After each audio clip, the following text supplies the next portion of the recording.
be on my podcast that they're getting. So I saw what Cameo was doing, whereas get a celebrity to give a $40 shout out, happy birthday. And I just incorporated that into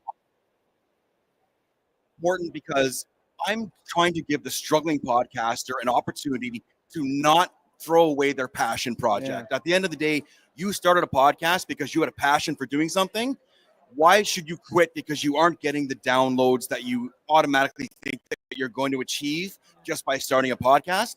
Let my website help you build your audience. And once they find you, at that point, it's your job to keep them coming back with your amazing content, or you can keep using podstars.net. I'm okay with that. But we are here to make sure that nobody walks away from something that they love. One of the things we actually often in the early days of Owwll compared it to Cameo in some ways, right? It wasn't necessarily connecting with a celebrity, although we do have some celebrities in sports, NFL players and things like that, NBA players, but it basically, I think we're all celebrities. Yeah. One way or another. I would say to classify celebrities, absolutely. There would be we do allow in the USA and Canada. So definitely follow up with Jason regarding having a link on the website or some type of potential partnership. Absolutely do. Thank you. I mean, there's thousands of us on Owwll that, That's awesome. That's what I love about this Podfest is we're making so many great connections with creative people. We've met so many nice people here so far. Thank you for that. Well, it's the tribe that it calls in. Yeah. It's a different group of people. You have creatives combined with technology, combined with entrepreneurialism. It's a very unique group of people here. Absolutely. That's why I call it a tribe. Yeah, even ping pong going on behind you. I mean, there's something to see here for sure. But as Jay said, I mean, it's such a cool format. Court. Maybe next year, pickleball. Weigh in, everybody watching. But no, like Jay said, it's so easy. And for me, again, to be on the guest side of things, we want to respectfully get back to everybody that asked us to be on a podcast, but we don't have the time. And we know there's a safety net, knowing that podstars.net and people like Jay and Jim, they're going to get back to you with respect. They're going to get back to you in a timely manner, and they're going to handle it the most professionally that they can. So that for us kind of puts us at ease that we're in good hands. We're in safe hands with Podstars. It definitely sounds like that. And the thing is like you have first mover advantage right now. If you're the first ones out there doing it. You're the first and only. So what are you doing without revealing your secret sauce to maintain velocity? Because let's just be real. I'm not going to sugarcoat. Let's do it. People know you exist. There's probably 100 out there right now trying to copy you, trying to replicate you. Guaranteed. 1,000%. And you know what? I totally understand because we've been compared to some other networks that are out in the podcast world now. The reason that we are different and better than, for one, if you want to go through all the pain and suffering that I had to go through to build this, have at it. We all relate to that. Talking to entrepreneurs. It has been a grind. Jason gone through any pain and suffering? Yes. But what we really focus on, first of all, is customer service. Yeah. I want to be one-on-one with the podcast community. I want to be able to give you advice on amazing guests to book, whether it be a celebrity or a professional. I want to be able to do that. And the second thing is, our website, what we've done is we've taken away sending Zoom links via email. Check your email for my Zoom link. The day that you book someone from our network, you provide your link, your Squadcast, your Zoom, whatever. You provide it at that time. The celebrity logs into their Podstars account, and that Zoom Squadcast link is there. They click on it, and the two of them are instantly connected through my website. So the days of sending a celebrity a Zoom link are over because nobody wants to click on suspicious emails or links anymore. And I totally understand that. And I saw the writing on the wall, and I wanted to make sure they didn't have that issue anymore. So easy. Yeah. So you've checked a lot of boxes to be checked at your because correct. Those are trade secrets. We are not done yet. We have big things on the horizon. You're still growing, man. You just got started. It sounds like. I mean, we just walked into America for the first time this weekend, so we have a lot of things, a lot of boxes to check. So we're happy to be here. I hope we're treating you well here. You enjoying it? All right. Unbelievable. We're here to make a splash. I'm tired because one of our podcast celebrities was the headliner at the comedy show last night, Jacoby Ray. So we didn't get in until 12:30, and then we were back here for 8 after standing for 14 hours. And I'm not a young chicken anymore, so it took a toll on me, which is hard to say that standing was physically draining, but yes, it was. You guys have a booth? Absolutely. We do. All right, you're Come excited. by. We're doing a big giveaway today at 4 p.m., by the way. Ah, More secrets will be revealed. Stay tuned. I think I know two people. Can I like fix this? You know? I mean, I can't say anything because we're kind of on air, but I mean, if you slip me something under the table, I can make something happen. Let's just say. all Pay you we'll in talk, t-shirts. we'll We got your talk. podstars.net so t-shirt. much. Thank you so much for being Thank with you us. for having Yeah, us. you guys are awesome. Thank Thank you so much. much. Thank you, Owwll. Thank you. Okay, we're gonna start. That was a hoot. Get it? Hoot, hoot, hoot. Yay. Terrible. Make the Owwll joke. Terrible. Owl.com. Thank you All right. guys so much. Feel That was free to fun. use LFB as your code. Welcome. So a couple things. I'm going to use so they can see. When we go like this, it means wrap it up in 60 seconds.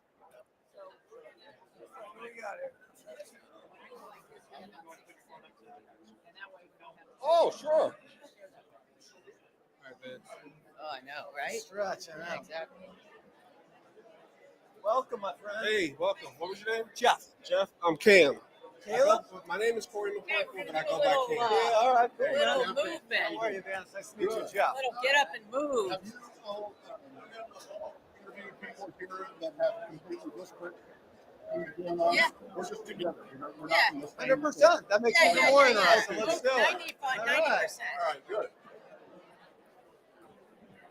So, Vince, 10 minutes, and then she does that. You have 15 seconds to kind of wrap it up. When she does what? Okay. Hello. All right. Are we live?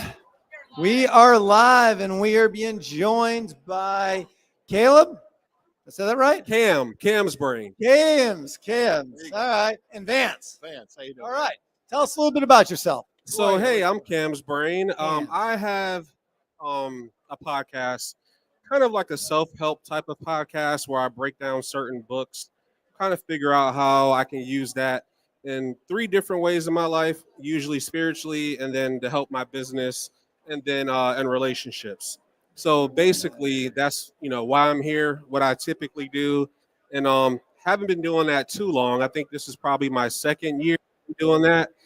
I was a carpenter by trade, so I did a lot of recreational furniture.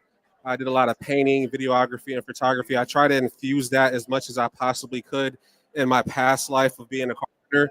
And then after COVID, I think everybody kind of got to a point where it was like, I'm going to go ahead and just kind of chase that passion project.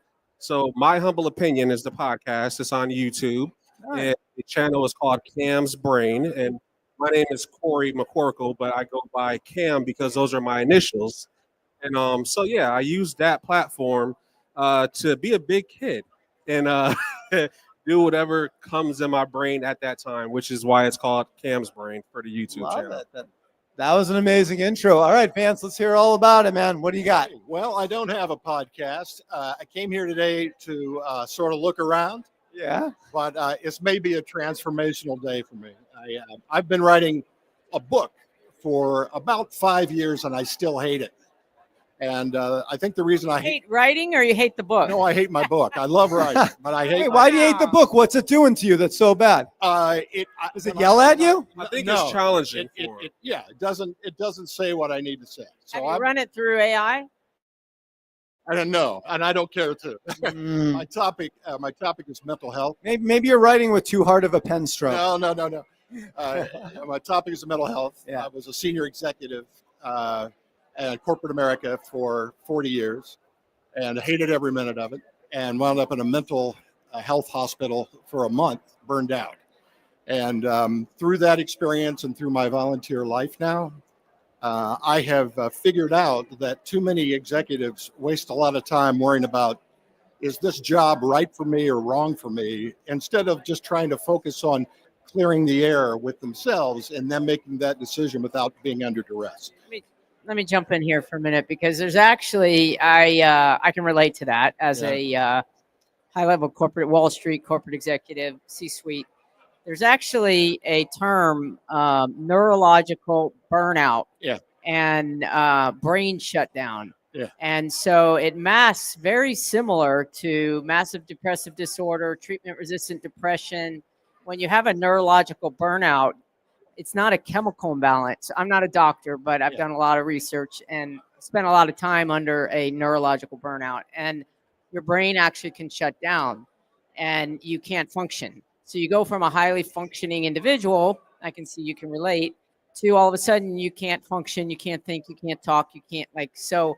Yeah. First of all, I'm sorry to hear that it happened, so, I but mean, it happens to many hyper focused, perfectionists, C-suite, A-type, many entrepreneurs. And so if you are listening to this and you do feel like you're having any of those, definitely seek out support. So kudos to you for writing a book about it. It's painful to write, I bet, about it.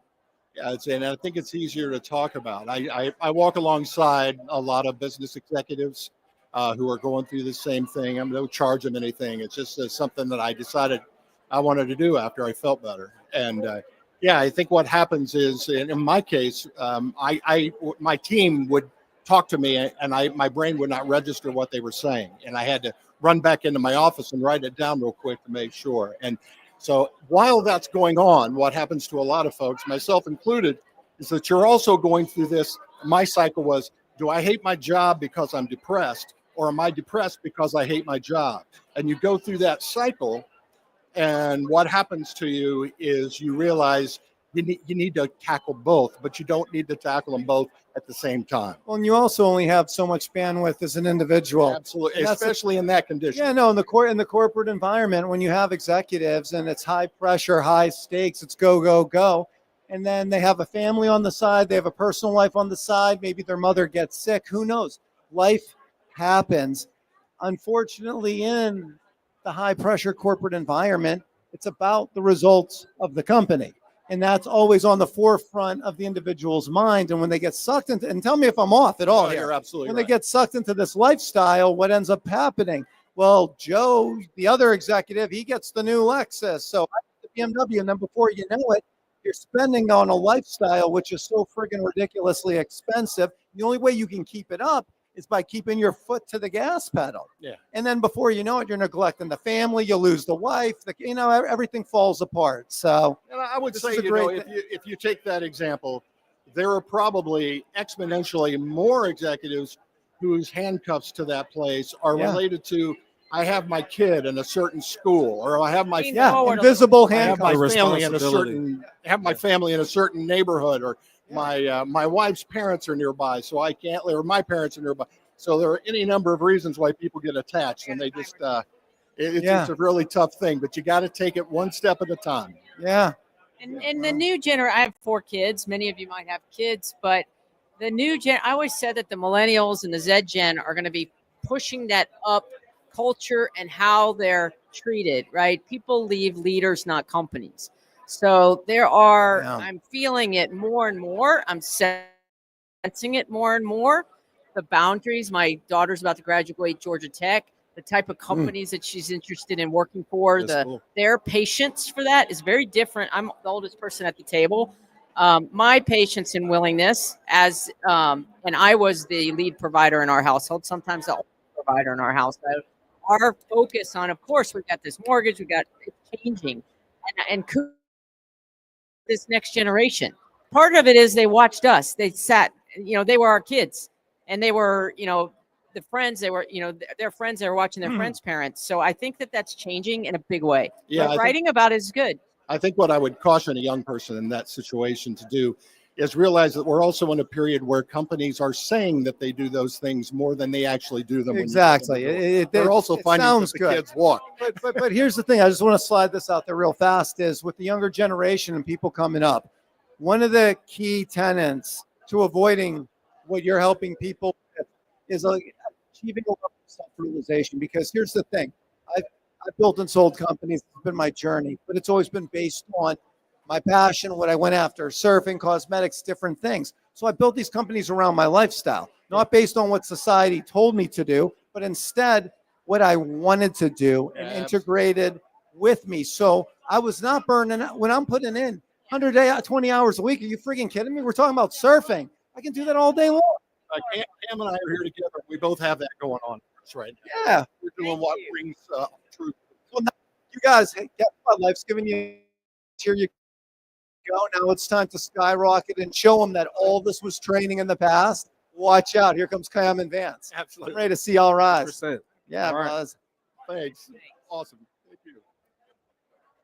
Can I give you a hug? Thank you. Yeah, hang in there. Watch out for that kid of yours. They're still monsters out there. Hey, thank you. Oh, good. There you go. I'm gonna. You know.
Oh, can you get one for Laura Barnard?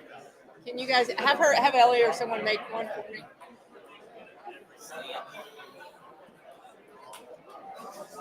What's up, guys? Really? Ray? Hey, Michael. Thanks. Good to meet you. Dude, I like just make it for me. Closer. Don't break the thing. There we go. It'll just grow a new one. So we now have a time. It's like a crab claw. I'm good. You want your phone up there? Yeah, did you have yours? Yeah, it's right I here. didn't have mine. I've been going this whole time nameless. Do I need to take the pop socket off? I told him.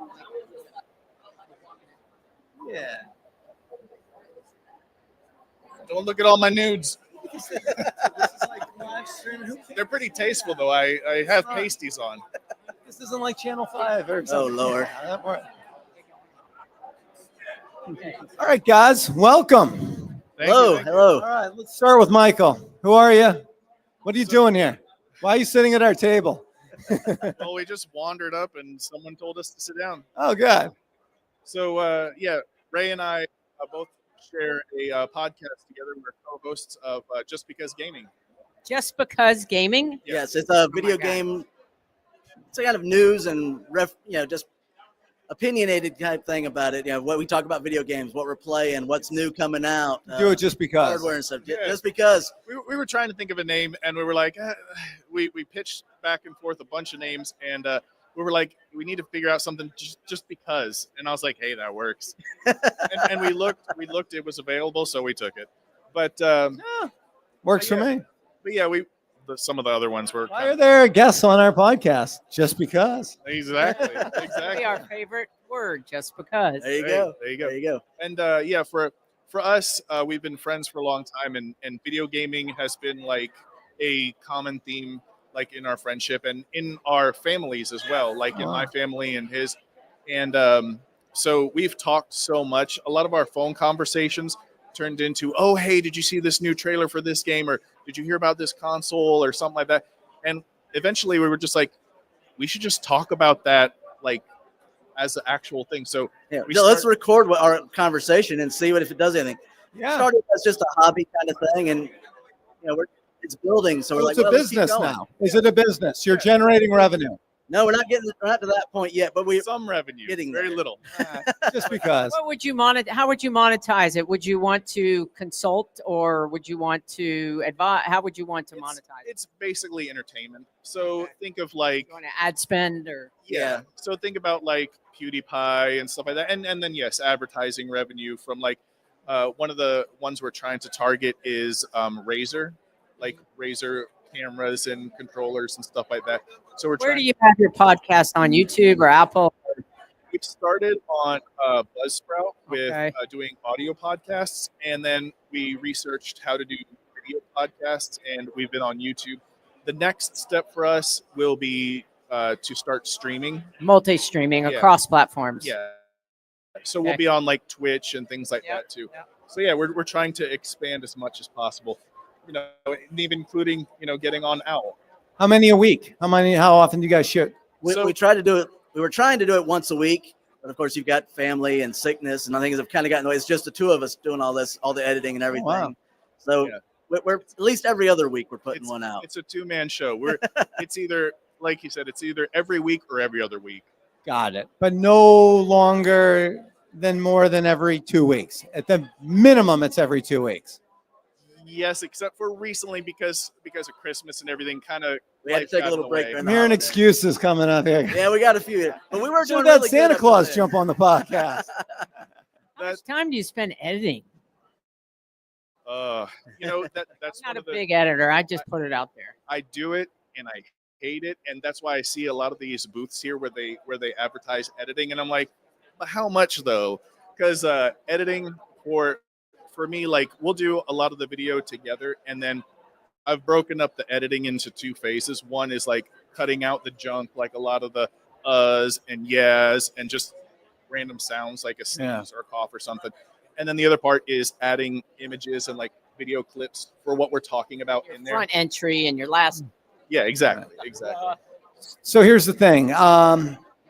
3 months from now, 6 months even, is it going to be monetized? Are you going to be making some money? That's the goal. Yeah. Well, what does the goal look like? Tell us. Step into it. I would say to be in that video game streaming space, and then aside from just being on audio podcasts and YouTubes, also to be on Twitch and YouTube gaming, to where we're also adding that revenue source in there. And one of the other things that we're doing right now is trying to get on as many platforms and get in front of as many eyes as possible, and just kind of build our base more than it is. What are the top 3 platforms you want to be on? Well, we're already on YouTube, so I'd say aside from that, definitely Twitch, and I don't know. I'm debating between YouTube gaming and maybe Facebook gaming. Maybe. Facebook has a good market too. Are you going in between those two because you see value in both of them, and it's kind of like, which one should I put attention to first? Yeah. It's basically that. Flip a quarter. Sorry? Flip a quarter. Yeah. There's your answer. We see value in a lot of them, so it's really hard because we want to be everywhere. We want to be on Twitch. We want to be on YouTube. Of course you do. But you you want to dominate on a few to grow into the others. The next So let's phase- pick 3. Yeah, and the next phase is a big, huge push toward multi-streaming, and whether it's StreamYard or there's a lot of new platforms coming out. I was big into social audio, which it was peaked during the pandemic. Clubhouse, Spaces, Facebook had it, Discord had it.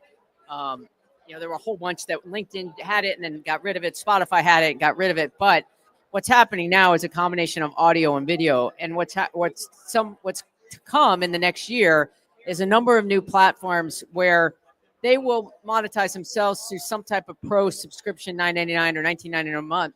But they're going to allow you to click YouTube, Facebook, Twitter Spaces, blah, blah, blah. And you're going to be able to, now again, it's going to be live, not edited. Maybe after you can edit it, but look out for those. I'm not going to share any specific one. I'm not marketing any platform, but those days are over. Like Right. in another 6 months or a year, and StreamYard better be careful because there's a lot of platforms that are building it in, but that I would highly look at that. It's crazy to just have to, it's coming. It's coming where you're going to get more replays than people live. Yeah, and that's one of the other things is with the streaming, we're also setting up our system to record it as well so that we can replay it later, like you're saying. Because for a lot of YouTube, a lot of the streaming is just live streaming.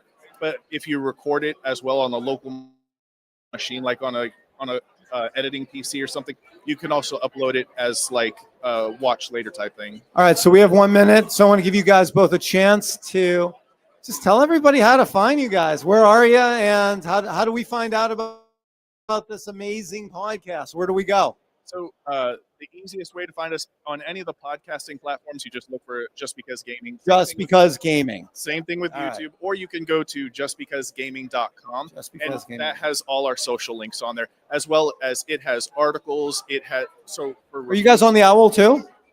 we just got Just on now. it. All right. So if Started you that can't now. find them direct, you know to find them on the Owwll. Yeah. Yes, Look indeed. at this. All ships come together. Jeff on Owwll. So you can reach All Jeff right. on Owwll. You can Yeah. reach me if we can Met help my in mom any and dad way, on yeah. Owwll.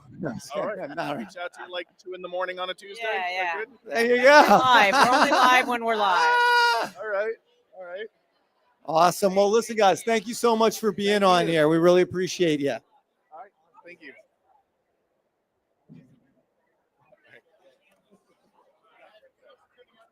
Oh, yay. Right.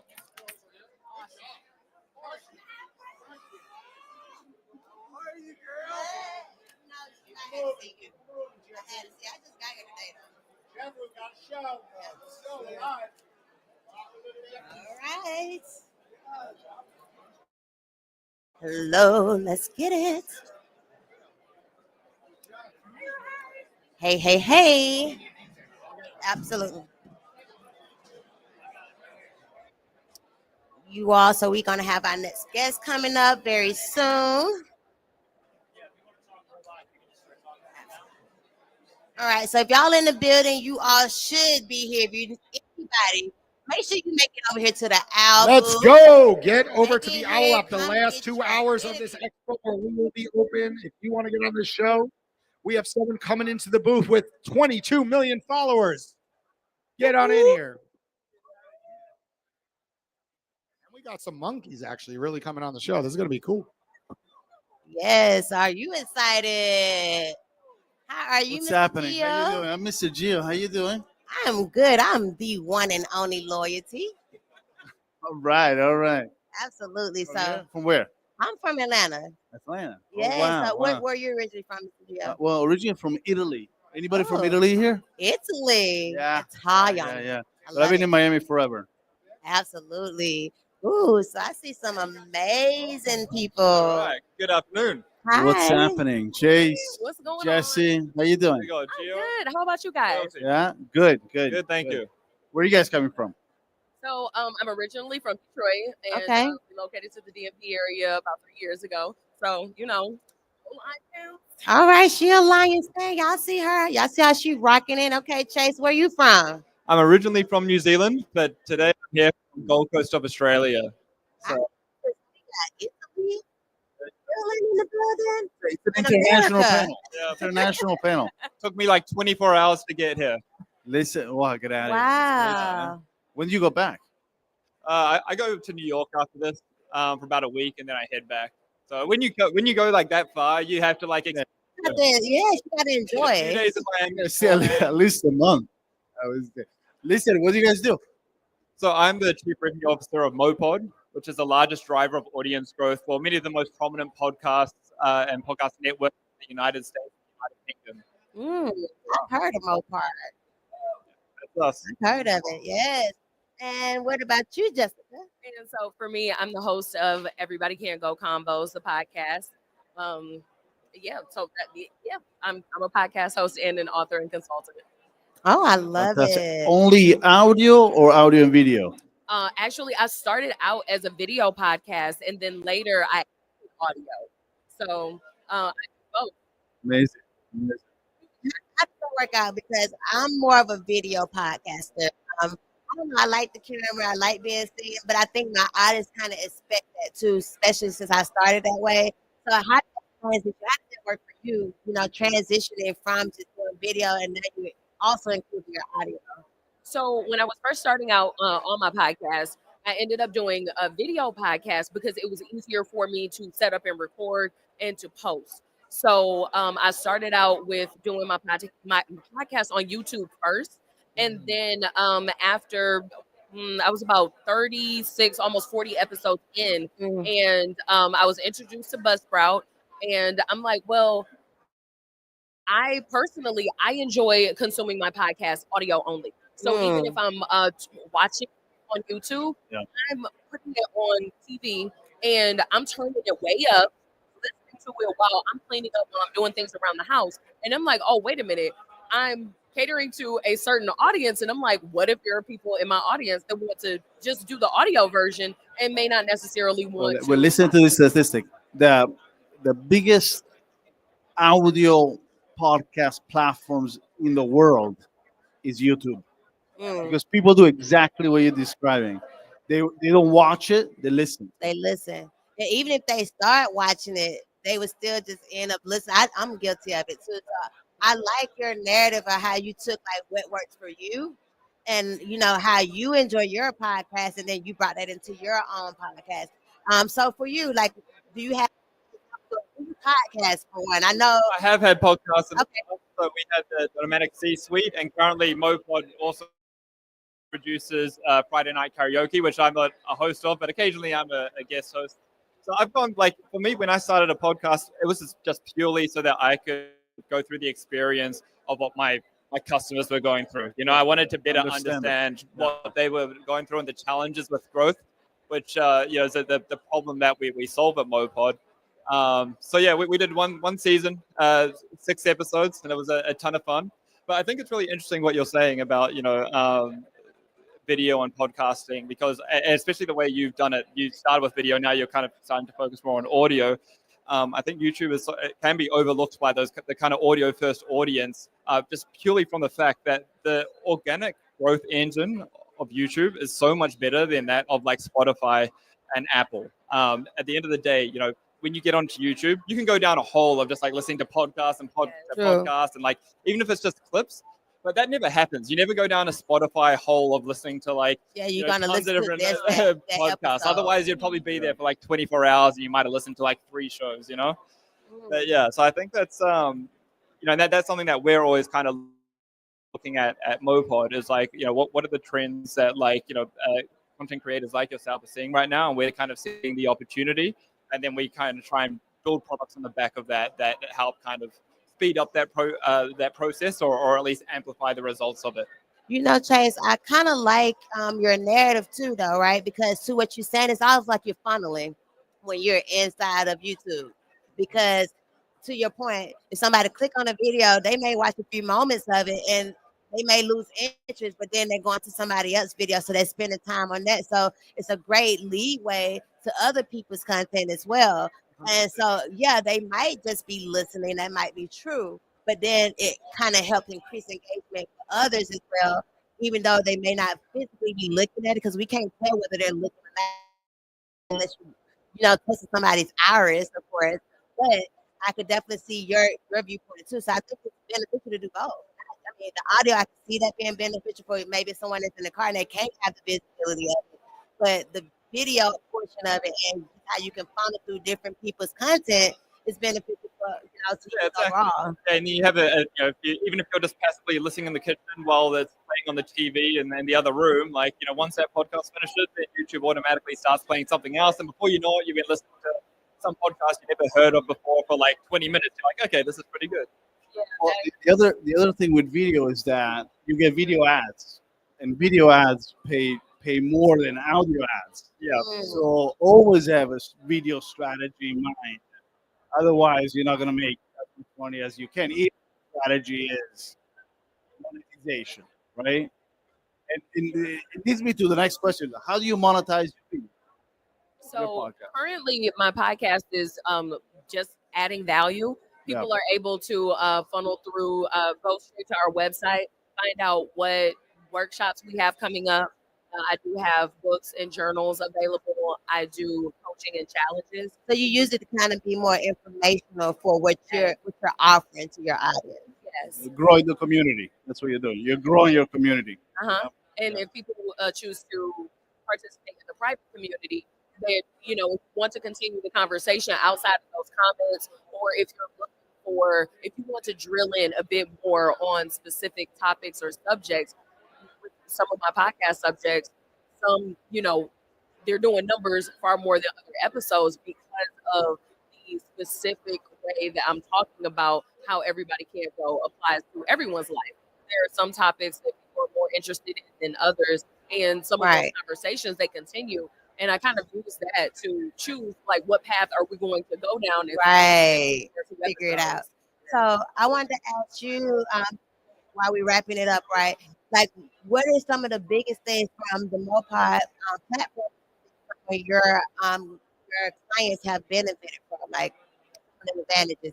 Yeah, so our most popular product by far has been Mopod Apple Follow. So it's pretty much a way that, to explain it in simple terms, we have a really well optimized process where we buy programmatic, like targeted ads throughout the internet and throughout mobile games as well, and to drive a ton of traffic to your podcast and Apple, all with an optimized process towards driving follows, which is great for two reasons.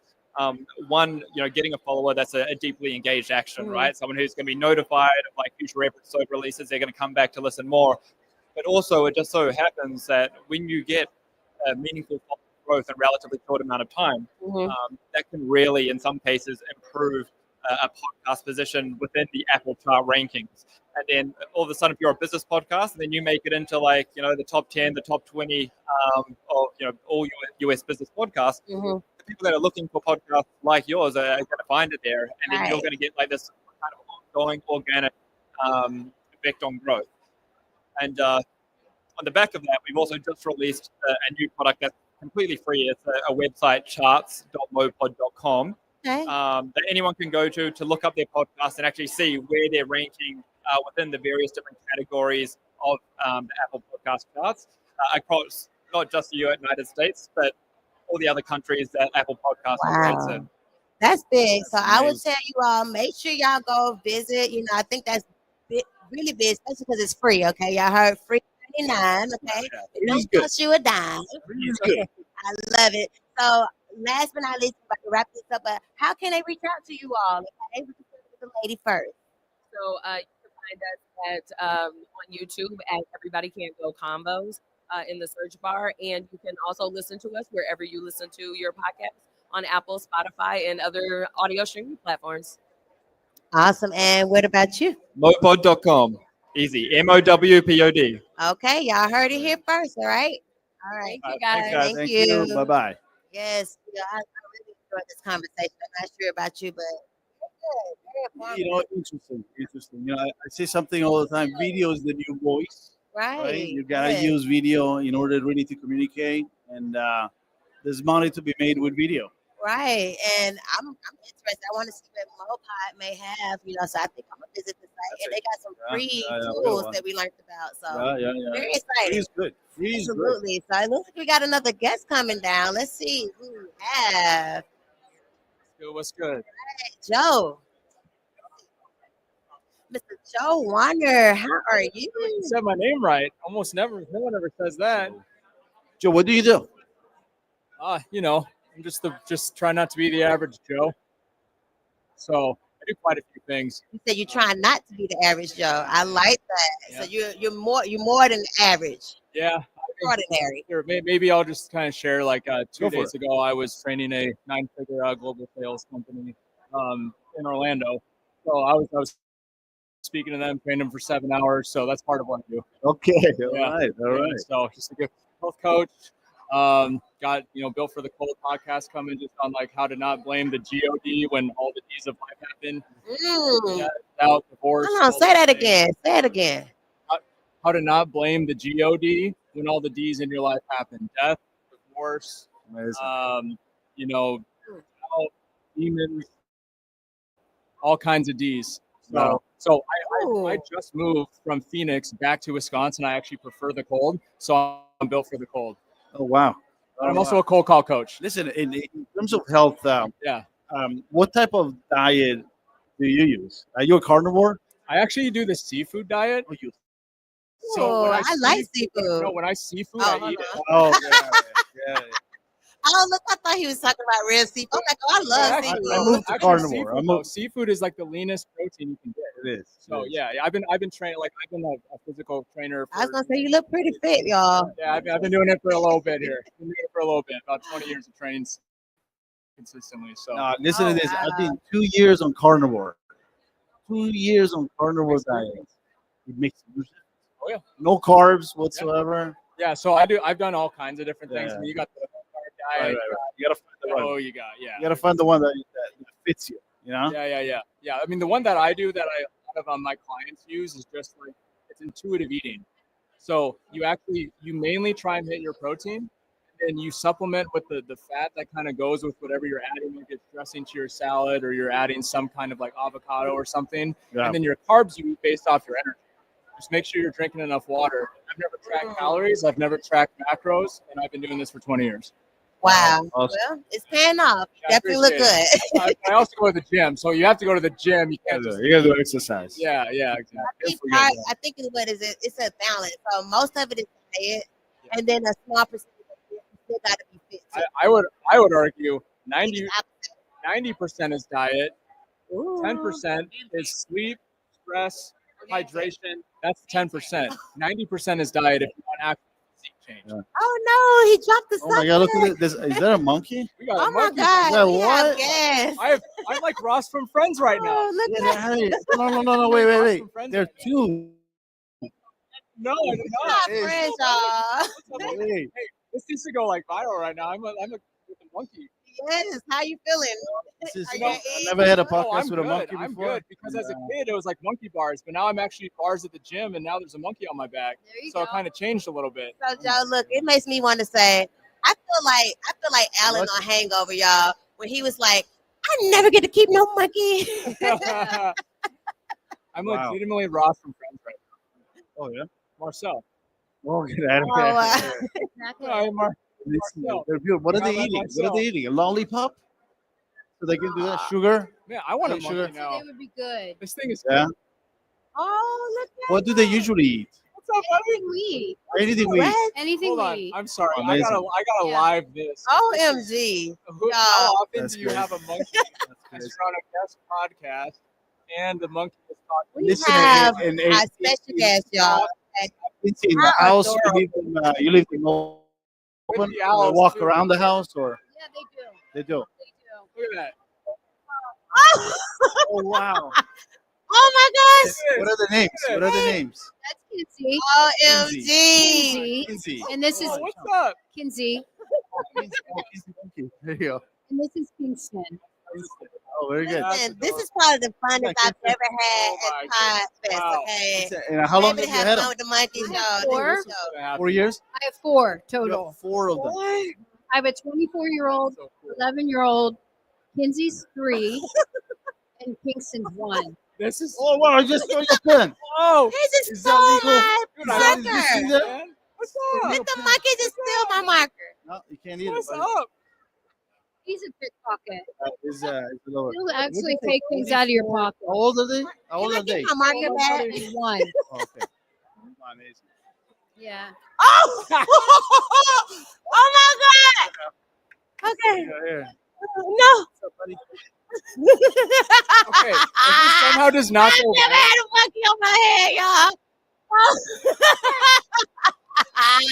So silly. oh my God. Listen, and, Owl's monkey. What do we need next? What do we Hey. need next? You want to come see the monkey, little man? Yeah, that's not a good idea. No, Yeah, no. not her. Not him. oh wow! Get the selfie before he jumps. What's happening? Bro, get the selfie before he jumps. What the selfie here? Listen, So she doesn't keep going. Dude, hold on. I'm going to go live on Instagram right Listen. now. so what? I don't even know if I can be serious right now because this is the most Listen, hilarious the thing. passion for monkey came from where? I started volunteering with primates, and I just fell in love I with got a them. question about this monkey. What I gotta do to get one? Like, I got a what do I monkey need on to the have? I gotta have a Do it. certain license. I'm in a say guest don't do podcast. it Why? because there's so monkey. much work. He's gonna drink your Celsius. It's, Oh my God! You guys oh, you made a hole. Oh, you. I was just like, He's he not like really dropped himself. this what you're seeing is life with a monkey. It's crazy. what? It's I guess the word is absolutely what? Oh We have man. 4 of them. crazy. 4. Yes, these 2, and then I have a 24-year-old and an 11-year-old. How old? No, this is How old perfect. do they live? 40 years in captivity. Yes. Hey, No, amazing. this is hilarious. Crazy because we spilled the Celsius. We're talking about temperature, and we're built for the cold. Oh, Oh, look at that. you look how he's connected to that. Hold on and listen. It's pretty good. It's pretty I good. want to get back to your message though, Joe, because you said something, and I He said stated cold. on that about how we always want to blame. Hold on. Say it again. All right. So there's like a bunch of D's that can happen in our life, from debt, divorce, doubt, death, despair, demons, everything. How do we experience all these that might happen in our life? Unfortunately, monkeys are with the but how do we experience all the D's in our life and not blame the G-O-D? Because I agree, some things are just gonna happen. It's just like, it's a say it's nature, right? It's just gonna happen. It's like we all are born to live. Okay, I'm gonna say it in this mannerism. I had a good friend. Her name is, I call her Auntie Kitty. She says we all have a birth certificate, right? Which is a true statement. We're all living. We all have a death certificate. True. That's true too. We all have a death certificate. We are born to die. So what you do with the dash? People are so afraid to die that they don't live. So your dash is the biggest part that we don't focus on. What do you want your dash to stand for? And you should focus on it while you're still here, and why you can make a difference with your dash. When you're no longer here, then you no longer chase the dash. Absolutely. Well, right? Also, I love this quote from the movie The Forge. It's a recent movie. I know it's so hard to. I think you like my hair. But the movie The Forge, they literally have a quote. It's like, what do they think when they hear me coming? That's the dash. Wow. What do they think when they hear me coming? Right. When I was 19, I'll just share this story. I didn't plan to share it, but I'll share it. When I was 19 years old, in a 2-month time span, 2 hands attempted suicide. One was successful. My grandpa got diagnosed with cancer. My best friend at 24 years old died in a motorcycle accident. Oh, wow. And my girlfriend at that time broke up with me within 2 months. I did not blame God for it. Not because it took me about 6 to 7 years to actually go through the process and everything that happened. I just went busy into businesses, work, everything, and just ignored it for years. And only in the last 5 years got the clarity to be like, hey, this is how you overcome it. Okay, but wait, how'd you do that? Show up. How do you get the clarity? What did you do? The processes, right? The things that you got to do. I mean, of course, I think there's going to be areas where it's like, hey, I had, psychologists, I had counselors, I had, I hired some business coaches. They all helped. But at the end of the day, I think my alignment with the spiritual world helped beyond everything. So that's what I'm saying. Don't blame the G-O-D. Actually align with the G-O-D. Yeah.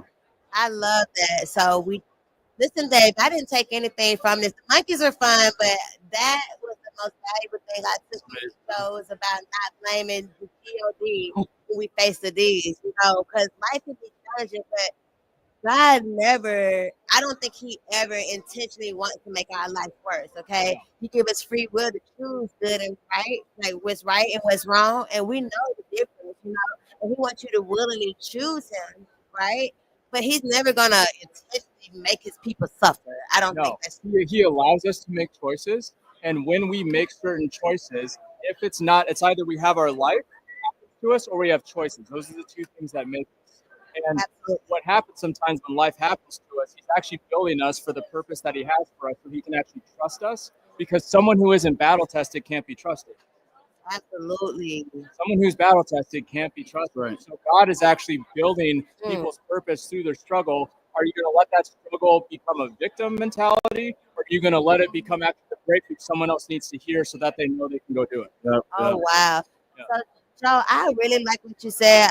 People, if y'all were listening, I know we had a lot of fun with the monkeys, but that message was very important. That's why I kind of had to go back and ask again so he can kind of reiterate it. Like, we have to stop blaming G-O-D for the D's in our lives, because it's not fair. And honestly, like, when you start to realize and you take the blame out of it, your intentions and how you move forward will be a lot different. So I appreciate that. I want you to let the people know also, like, how can they reach out with you? Yeah. How can they support in any way? Very simple. On Instagram, Fashion Fitness LLC is my Instagram. I have all my stuff out there. I'm also the cold call coach for Jeremy Miner. If you look up sales training, NEPQ, 7th level Jeremy Miner, I'm his cold call coach. But then, yeah, Built for the Cold podcast, we're actually launching it. And so with the ice cold resilience that we're building and this mindset's going into, it's going to be launched on the day honoring the 50th anniversary of the death of Kobe. Because love mentality is going to live on. We're going to make sure. Absolutely. Oh, beautiful. Beautiful. I love that, Joe. I look forward to, connecting with you. Are you on the Owwll app? All right. So y'all make sure y'all connect with Joe on Owwll. Okay. He will be on the app. He'll be engaging. And I look forward to calling. Good job, Joe. Good job. Good luck. Find those monkeys We now. got a new guest there. We got Javanka. Ooh. Did I say it right? I thought I was jump in on this. Did I say it right? Javanka? Yes, yes. Yeah. How you doing? Hello. Hello, how are you? Beautiful. If you want to come in, you Yeah, can. don't be so far. There's no more monkeys coming. You know? No, I didn't think. Girl, I don't know if you want the monkeys up on your hair. Thank you. I mean, if my hair looks still looking good, girl, but I was a little nervous. It still look good. It still looks good. Okay. No more monkey. No more monkey business. When I saw that hair in his mouth, I was like, what is he gonna do now? You know, at the end of the day, though, I think that pets find healing. Yeah. They're So healing. much so. No, And you so can much so. definitely see that that's her healing. Like that's That's something beautiful you said. I've always so really good wanted for a her. monkey though. Like I was just joking when I said that about Alan on Hangover, but that's one of my favorite movies. And Alan, I feel like everybody need a friend like that. I really wanted an Alan friend, and he was serious. Like, did y'all hear the passion? He said, "I didn't never get to keep no monkeys," and I'm like, "Dang, I felt him. I want That was, a monkey too." So. Yeah. Javanka, so tell us a little bit about you. I am a podcast co-host for Vision Pros Live, and what I do is I talk about people's vision, People's vision, but people's vision in what sense? Like CEOs' visions or entrepreneurs, visions? startups. Okay. Oh, It's really fantastic. cool. So I've been doing this since June of last year, and I Okay. fell into it. Interesting enough, I've never done podcasting before ever. But when the host presented it to me to be able to talk about one's vision, I thought, hey, that's right up my alley because I'm not here to judge you. I'm not Yep, here to yep.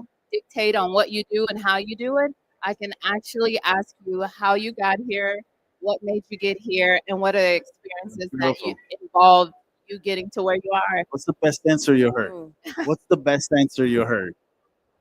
That just said, wow. So I had interviewed an ultralight backpacker. Okay. Yes. And what he said was when I found out the joy that backpacking brings me, and then I can carry it light, I think that was the will for me to actually go to places that I didn't think I was going to be able to go to. Wow. And so he's now an author teaching other people Amazing. how to be an ultralight backpacker, but in a play on words, keeping everything light. Yeah, that's Life is amazing. already so That's dadgum amazing. heavy. Like, what the heck are we just carrying all these packages and loads around for? So it's amazing. Be light. Yes, Be yes. light. Be Hey, light. we have another guest. Oh, Mama I Susie. know this. I know this guy right here. Is Hold this on, Mr. hold on. Paul Vato? It certainly is. I'm sorry. Do I owe you an apology? You don't owe us anything. We're going from light to Mama Susia. What is that? From light to heavy. We went from visions to some mushu. I don't know. I don't know what I'm looking at there, but let's mushu pork. But guess what? There's vision in that too, though, right? show. It's a different. So Going down the light. I'm Paul Vato, paulvato.com. I'm actually the next co-host with you or whomever's here. I'm a Owwll brand ambassador. But besides that, I'm an actor, comedian. I do have a book called The Kama Sutra, which is like an updated Kama Sutra. But it rhymes in Spanish. Gio, if you speak I got Spanish. that one. Yeah. Are you Italian or Spanish or? I mean, I'm Italian, but I've been in Latin America since I was 14. Maybe. Oh, wow. Okay. Yeah, so I speak perfect Spanish. What about you? And I speak perfect Italian. So Oh, io sono wow. Paolo. Paolo. Grande. Bravissimo, Paolo. Benvenuto. Benvenuto. Benvenuto. Oh, so you Italian? He speak perfect Italian. Yes, Mexican. yes, He yes. I he speak speak perfect Italian. Okay. Change the language. Flip flop. That Right? works. From now on, folks, we're going to do this in Italian. Io nato a Chicago e oggi abito a Las Vegas. Bravissimo. Bravo, bravo. But That I would love to excludes talk to you us. about And we're gonna Italian. say this I in would love to learn English, it okay? fluently. It excludes us big time. So I'm a friend of the family of the Owwll podcast. Today, Yes. I'm also representing the Fame Exchange, which is a celebrity You invest in celebrities, futures of celebrities. So you pick a celebrity, you can invest in them. Oh, wow. You just can go to the thefameexchange.com to find out about it. I have a podcast called Vato Presents, and it was wonderful listening to you talk about this backpacker. Obviously, I mean, look at me. Obviously, I'm not going to be doing that.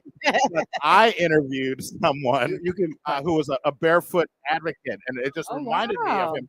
He walks around barefoot, but everywhere, like I mean, outside, and he gets grounded by the earth. Again, I'm not going to do that either because I have very sensitive feet. You know that, right? And but there's so many interesting people to interview in the world. Everyone has a story to tell. Everyone has a story. Yes. Everyone Ooh, has a story. Speaking of that, right? Yes, ma'am. Paul, that's why I started my podcast is to storytell because to what you said, right? Everybody has a story. You're not exempt. I don't care if you're on the street or whatever you got going on. Someone can benefit from your story too, right? Yes, So 100%. I'm a believer that our stories aren't for us. Our stories are meant for us to put in the universe and put in the atmosphere so that way we can help somebody else. And things don't even happen to us, they happen for us, right? Yeah. Yes. So it may not make sense, especially if it's something uncomfortable you're going through, because who wants to go through anything uncomfortable? Nobody does, right? Nobody. But later, if you Nessuno. kind of sit in it and just welcome those feelings and emotions you're going through and ask for the guidance, you realize that maybe this happened for me, not necessarily to me. Yeah. It change your thought process, and it'll change your trajectory of how you handle that situation. Yeah. So I definitely agree. I tell everybody's story, right? That's right. Because like no one's exempt, and I like to tell the stories behind your craft. Like we know you write books, we know you do podcasting too. And I do podcasting. Like, come on, who else on podcast, right? Everyone's got a podcast. I talk behind the Kama Sutra. Absolutely. Yeah. I'm just saying, like, who is he? Absolutely. That's and it. interesting enough, in my podcasting, I do not look up anyone's information before. I Oh, do get outta not. here. So the Get outta interesting here. part is I don't want to judge. I'm all human, right? A lot of people say, "Oh, I don't judge." I do. So when yours is a video podcast or audio? Yes. So we actually it's pre-recorded. Record, but it's video. Yes, it's video. And so I'm like, if I look them up, I might become nervous. I might feel like I'm inferior or, all these emotions come up. So maybe about 30 minutes before they come on, I know absolutely nothing about them. But what I realize is that it makes such for an authentic, genuine. It's gotta be real. It's gotta be real. Not prepared. Yeah. They're like, well, what's going to happen? I say, hey, I'm going to go with the flow. The ultimate question is what's your vision and how did you get where you are today? I love it. And is it virtual or is it in person? It's virtual. Virtual. You do It is virtual. Yes, yes. I would love it in person, but I think it'll be too long. So How it's long about are 20 they? to What's the 30 minutes. format? 30 minutes? Yes, yes, definitely. And that's it's interesting because as I come here and I'm reading all these new podcasters, a lot of people go very long, but what I realize is the 20 to 30 minutes is like the initial conversation. It's high. And then next thing you know, because I was so intrigued and I forgot what the heck I was doing, I want you back on because I actually need to bring you back on to talk about your business. I say this though, right? Long content is great, right? Because then you can chop that up. You don't have to feed it all to them in absolutely. one session. So I prefer to do longer ones because it's like, okay, and because I can chop it up. And Oh, so you edited it I was after. doing like a perfect example. I would do like what I would give to the public like a 20-minute free, right? But I want something exclusive that I can get to that name. special audience. So that way I can gain more, from that because they get something that other people aren't getting. And I can do that by cutting that up. Right? So I would stop it, but we're going to continue our conversation. And then I have more content and I can do more with it. So long content can definitely serve a purpose. Absolutely. That one video, you can chop that up and have a whole month or so worth of content. Yes. Gio, what do you do? Talk to me. So what's interesting is that we created a software to help video podcasters distribute, engage, and monetize. Okay. Right? Because we have a video podcast software. You guys are inspired to talk to people. You want to hear their stories. Right. Yeah. We created the tech. Okay. So people can create that story. So we're a competitor of StreamYard, Restream, and all these companies. Nice. But we took it a step further. Okay. Because the three pillars that we're trying to solve is distribution of content. So you got to get that content everywhere. Yeah. Yes. Engagement, but the most important one, you got to make money. So there's 8 different tools for monetization in our platform Okay. Yes. that are driving the creator community crazy because they can finally monetize. I had a guy that said to me, Gio, I don't have 3 million followers. I'm making no money with audio ads. Ah. I gotta find a way to make money with my content. Yes. How do you solve that? So that's the problem that we solve. It's fun. Yes. Fun. Amazing. I would love to try your technology. Yeah. That was such a great question. You're supposed to be the guest, and here you are. You're That's turning the it around. Of question. course, because we're I know, you're consummate turning it around. hosts. Yes. I was like, wait, what's We- going on? Listen, I've been Yeah. we've All been right. chit chatting. I'm saying like, oh, What do you dang, do? I just learned a lot about Gio. Yes. Yo, Jamaica, nobody asked me that question. Really, I actually thought you were the one leading the conversation, but I I was was. like, I come in, I have to ask. That's good. I think that's where it I all can comes see how your I- podcast goes. I think that speaks to most of people like us of what we do is we're very empathetic, we're very giving. I genuinely want to know what other Right. people do, Yeah. and so I think it's a wonderful business to be in. I think we have to wind it down Yes. now. Is All that right. so? Thank you guys so much for being. Now I'm going to take my guest hat off and go into host mode because I think now we're going to have some of the guys from the Fame Exchange deal. I don't know who else is coming in or if you're staying, but I'm out. yeah, Okay. perfect. Okay. And are we Yes, done? thank We're done. Thank you guys. Absolutely. So, Paul, Thank you. this has been fabulous because y'all know we know each other very well on the Owwll app. And so to be able to sit here and podcast with my good friend, partner in crime, okay, it is amazing, okay? And we got plans when I come to Vegas too. So You better. absolutely. You better come to Las Vegas. I'm in Las Vegas. You're in Vegas. I was there 2 weeks ago. I know. But I'll pick you next time. How do you like it there? How do you like it? I mean, I own a couple of cigar stores. Right now? Yeah. Oh, we're live. Okay, I'm sorry. Yeah. Can you see where the Fame Exchange guys are? We were okay. Oh, my phone is over there. Okay, perfect. Sorry about that. Yes. Oh, Jason, do you see the Fame Exchange guys? So we can interview them. So I guess talk amongst yourselves. But so Gio, Yeah. So you're in Vegas, huh? I'm in Vegas. I've been there since 2009. I was in LA doing the acting thing, comedy, sketch, improv. Then there was a writer's strike. Right. I remember So that. I ended up. This was back in 2008.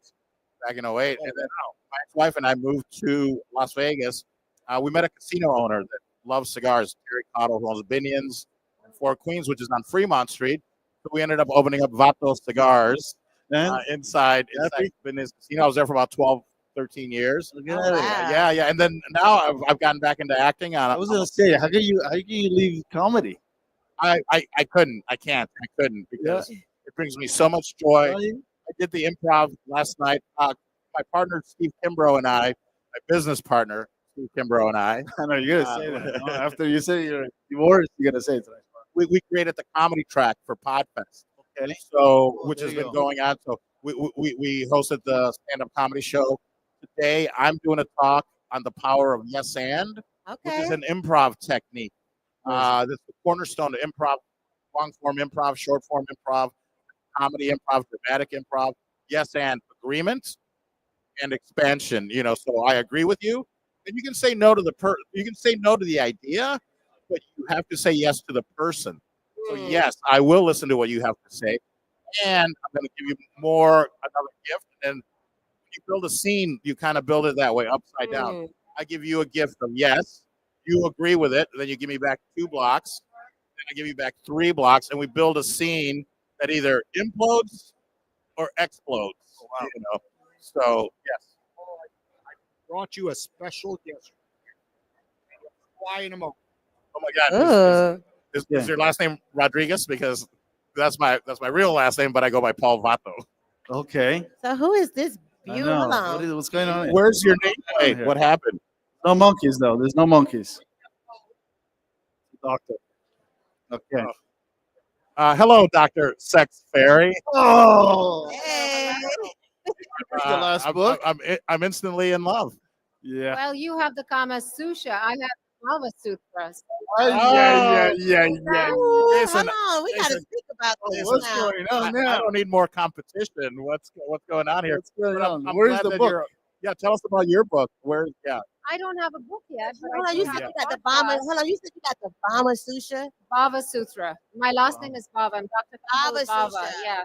Okay, I'm a okay. medical doctor and I do a lot of sexual medicine at my Boca Raton practice, Bava Medical.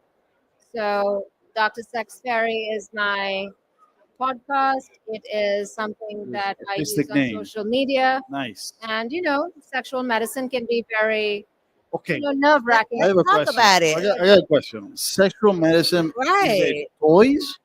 I'm sorry? Is it embracing the ideas of toys into I mean, a I sexual? make men bigger and harder and women tighter and wetter. So it's above and beyond just toys. Okay. So I So do tell us actual more. treatments on them. I also have a supplement line that helps both men and women. Okay. Oh, So it's more than just toys, which I think they're a good thing. They're It's part of just, it, right? but can I ask you a question as a Yes, doctor? ma'am. For me personally, I'm not a big toy fan. I feel like it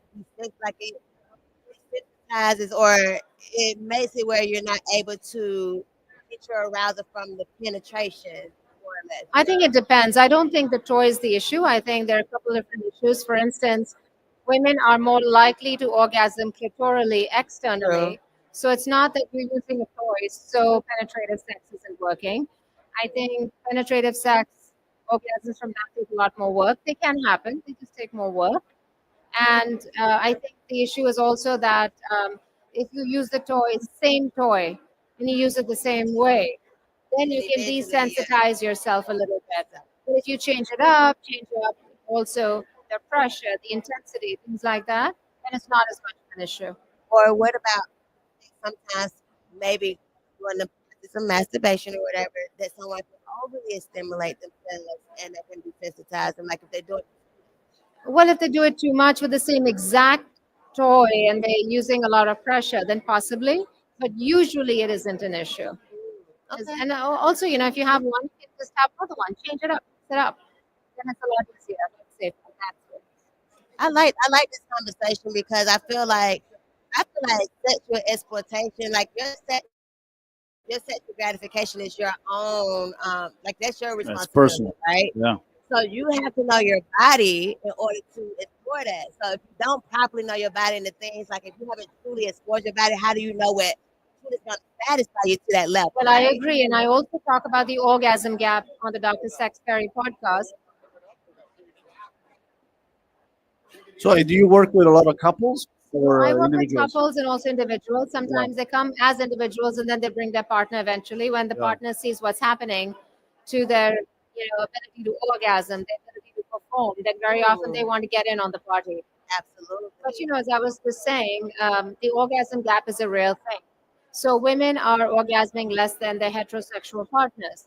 Now, it's easy to blame the men, and I'm not saying there aren't male partners who don't want to please, but I think the majority of the problem is not that the partner doesn't want to please, it's that women aren't even aware of what pleases them. Absolutely. So that brings me to your point, what you said. How do you get gratification in bed with a partner if you don't even know what works for you? The other thing is that when women are having sex, very often they're faking it. And if you fake it, how do you ever make it? I knew it. Yeah, and I feel like it's a way, like even if let's say if you're with your partner and you're not getting 100% of what you like to need, it's all about the approach. You can approach your man. You don't have to emasculate him. Exactly. Or to get your point across, you can say, "Ooh, just move to this or do this," and to say it in a more seductive way while you're in the act. Exactly. That's going to entice him more. Yes. Oh yeah. Please you because he likes the fact that this is what she likes. So you're teaching your partner at the same time, but you're not. Yeah, but you're making it sound easy. It's not easy though. The communication between partners is never. I firmly believe that most men want to please. Yeah. Most men do. So I think we're doing not only ourselves but our partners a disservice because then it's a dishonest relationship in many ways. So so I'm all about being honest and about giving people the tools they need to be able to perform, and also to explain to them that Viagra and Cialis and Trimix are not the way to go. There's a way to fix the problem instead of having a band-aid mentality. We have normalized the conversation around Viagra and Cialis, and it's really a pity. Yeah, yeah. So don't go to medicine. Don't use medicine. There are different No, I'm ways. not saying don't use medicine. I'm saying there are things to do to fix the root problem, because Get these to the root medicines are not first. fixing anything. They're just masking the problem. They're artificially, yeah. The root is, and it's like Yeah. you're just taking meds. It's like, okay, perfect example. If you used to go see your therapist, right? They can keep giving you meds, but unless it's the right med for your situation, because all meds are not just, it's not like a one and all, Yeah, one yeah. and done. They got to find the right diagnosis for you. So just like with a mom, you have to do the right exploring. If I can't know what satisfies me, I cannot tell Absolutely. or convey that to my partner. Yeah. So that's the biggest thing. You have to first do your research and figure out what makes you happy.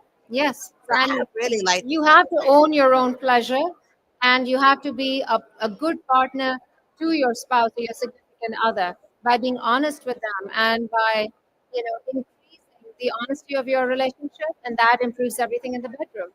I love we got a question here. Well, no, more of a comment, ladies. In Yeah. general, I'll put it all out there. I am available tonight. If you guys want to practice. Oh, damn it. I knew it was Uh, and I'll bring a bag of Snickers. So if you're not satisfied, party, if you're not satisfied, I hear that Snickers. He's also a comedian. Dr. Say, he's also a comedian. That's why he's saying. Politely declined. Okay, it's a numbers game. We've had one no. And also let them know, doctor, like if they want, your expertise or your services, Yeah. how can they reach you? How can they, How can they reach what you do Well, overall? thank you. I think they should look for me on any podcast app, Apple Podcast, Spotify, just about all of them, Dr. Sex Fairy Podcast. And also on social media, TikTok, if it stays, Dr. Sex Fairy. My Instagram is The Real Dr. Sex Fairy. Amazing. And Thank my you so much. website's drsexfairy.com. Thank you for what you're doing. Thank you for following you, every couple Doctor. needs it. Yeah. All right, let's do it. You're saving marriages and relationships. So, Yeah. thank you for doing that. As a comedian, Thank you, know, Paul, for always- doing that. Thank you for showing the book. Hey, who All right. do we have next?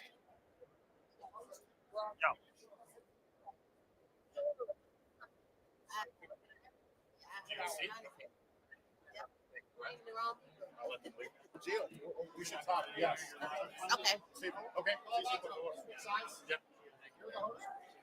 Is this your true 30-minute slot? Okay.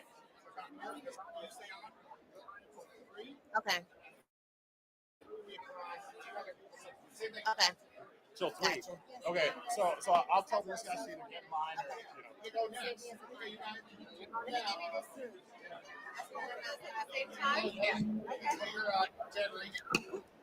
Sorry.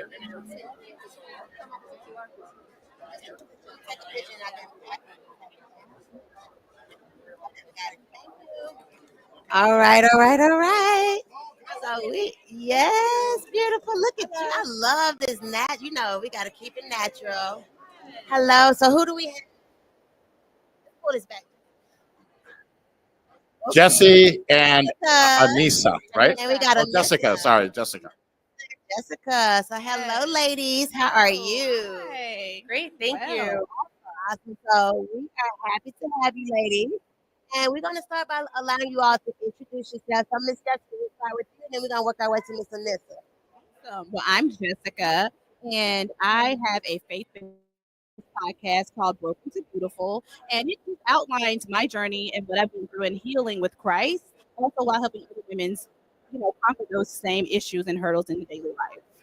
I love it. It's been a lot of Christ talk, but listen, I'm never going to be opposed to the Christ talk because Yes. no matter what we do, good or bad, we got to keep him in the midst, right? So, exactly. And what about yourself, Miss Anissa? Hi, I'm Anissa Crespo, co-founder of $1 Million Mom Society, and the name of my podcast is Magnetize and Monetize Your Market. It's all for female entrepreneurs who want to scale their business. If they're just starting a business, we have lots of actionable steps they can take, and we're just here to support the ladies and the men, of course.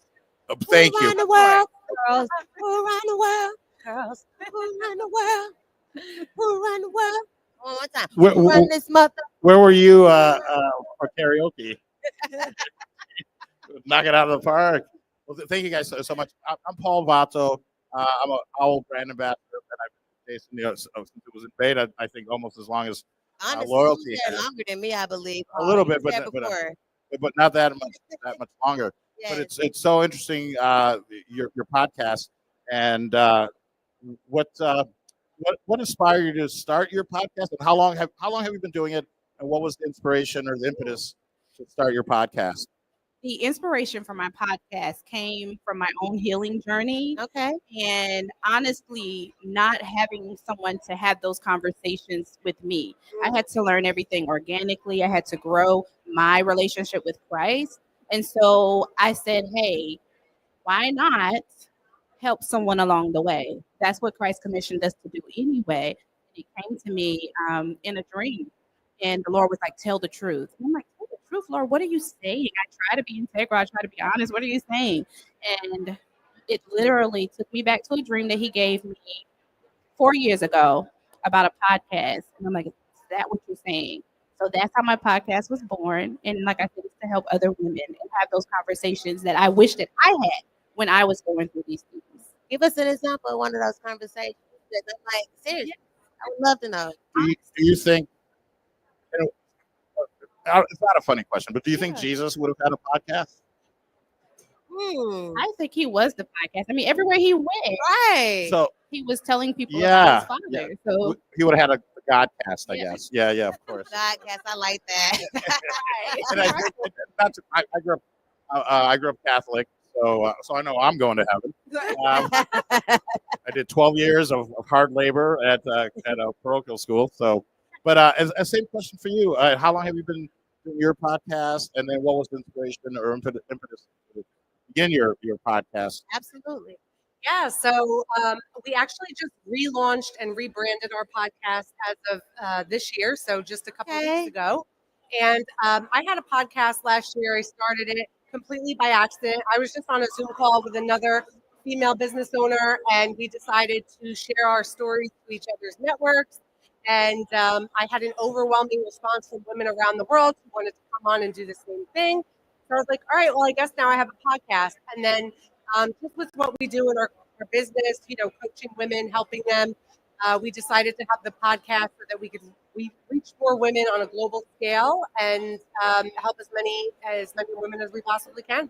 I love it. I love the inspiration. I feel like, I don't know about you, Paul, but most people who are in the podcast industry, it's more of a calling. I don't think people just really choose it to that extent. It's something that goes you there. Like even with myself, I came through tragedy, losing my brother, of course. So what was your story? What was your start? Well, my story, and I've been in and out of it for a long time. With my ex-wife, we used to live on our boat in Marina Del Rey, and I would love to live on a boat. It was a nice 43-foot yacht, and so we lived on it, and we're also in the cigar business. We own a cigar company, Vapo Cigars. So we had there's a saying, I think maybe in the military, the is lit. So at like 5 p.m., now it's time to enjoy a cigarette or a cigar or whatever. And I'm very anti-cigarette, but very pro-cigar, and I can talk about that for hours, but I won't. I'll spare you. So I was dabbling in video podcasting. This would have been 2006, 2007. I feel like the channel was called like utv.com or I think something. I remember that. You remember that? I do. But so we started doing episodes there, and then we actually opened up. We moved to Vegas, opened up a couple cigar stores. So that all kind of went away, and I went looking for it later, and I couldn't find it anymore. But I got back really heavy into podcasting with Paul Vato Presents, which is my celebrity-centric podcast, because I studied improvisational comedy in Chicago in the 90s. So a lot of those actors have now gone on to television, like Key and Peele, Seth Meyers, his brother Josh, all these people that are now somewhat famous. So I'm like, I have an easier way to get connecting with them. Let's interview them. But then along the way, it was very just celebrities, and just because that's who I knew. But then I interviewed Jason Hill, the founder of Owwll. Yes. That podcast got more views than some of the other ones, or just as much as some of the more popular people that I'd interviewed. So I'm like, let me pivot a little bit. And now it's if you're a celebrity in your own field. So like I would love to have you guys on because you're good like at what you just do. said, because I feel like we all are celebrities. I don't believe in that. Okay, because your name is this person. No, we're all celebrities, right? So I say that in, like, because like nobody can never tell me, like, I walk in the room, people know who loyalty is. I don't care what it is. Yeah. I don't have to be on the status with Michelle, Obama, or whoever. But I'm a celebrity in my own world, in my own vision. So it's all about your thought process too. Not me. I do want to be treated special. And I'm always going to be treated I special, mean, baby. I demand that. Okay. you know, Obama follows me, right, on X. So For real? I am for real. I was more surprised than you. Man, what? Let me see the follow. I will. Gotta fact check this 'cause I ain't going for that. So why he fact checking? Okay, I want to come back to Alyssa and Jessica just a little bit longer, okay? Because he said, he said Obama is following him, y'all. Did y'all hear me? He said Obama is following We have to him. see it. Hey, this better be his real page, y'all. He is really following this man. Oh my goodness. Okay, holla at my boy Obama, tell him to follow loyalty. I absolutely will. Yeah, please. I think you have the better questions for the ladies, so maybe you. So Jessica, like, with your podcast, I know how long you been doing it? I started in November last year. November. So, like, what is your main thing that you want to inspire as overall? Like, what do you see like that going? Like, what's your ultimate goal for your podcast? My ultimate goal, the ultimate theme for my podcast is love. It's centered around love, in every aspect of it. God's love that heals, loving your family, loving yourself. I'm gonna tell you why I like to answer Miss Jessica, because I'm a true believer that love conquers a multitude of sin, right? But you hurt someone or the opposite way around. So we have to continue to love one another. Yes. So that was a great point. Thank so you. with that, tell people how they can reach you, how they can find you and connect with you. And then Alyssa, I have the same question for you as well, okay? Awesome. So, Broken to Beautiful podcast is on all streaming platforms. I also have a YouTube channel, Broken to Beautiful, and I am on Instagram as at with one S, brand U, the letter U. I'm also certified in branding, but that is where I'm at, and you can find all of my links there to all of my podcast channels. Absolutely. Thank you, beautiful. It has been amazing. And then this same question for you. What do you inspire overall for your podcast? And also let the people know how they can also support and follow you. Yeah, absolutely. So, I mean, the main mission of $1 Million Mom Society is just to inspire women to dream big, achieve bigger, and leave lasting legacies. We want women all over the world to know that you can have it all. You don't have to choose motherhood over career or your business or vice versa. You can literally have it all. And I'm having it all. My partner has it all. And we all want to have it all, okay? Yeah, and we're just here to show women how they can. And to your point about, fame and status, we don't want to reach millions and billions of people so that we can have fame. It's all about the impact that we make. Yes. And my big mantra of 2025 is I'm all about doing income producing activities and impact producing activities. Yes. And that's what I am here for. I love it. And how can they find you? You can find me. My main platform is on Facebook, just Anissa Crespo. You can shoot me a DM. You can get into my Facebook group, $1 Million Mom Society. And I'm also on Instagram, Keeping Up with the Crespos. And I love connecting with people. So That's a great name. I love the alliteration. Well, it was definitely an honor to have you all. Hopefully, y'all are on the Owwll app, right? Yes. Okay. I am now. All right. So I look forward to talking to you all. And we can continue this. Find them on Owwll, you all, Anissa, as well as Jessica. Likewise. Thank you so Yay. much. Thank you, guys. Man, this has been amazing. My husband is Italian. I'm Italian. Oh, molto bene. Sono Paolo. You're going to teach me some Italian, Paul. Thank you. I'm ready.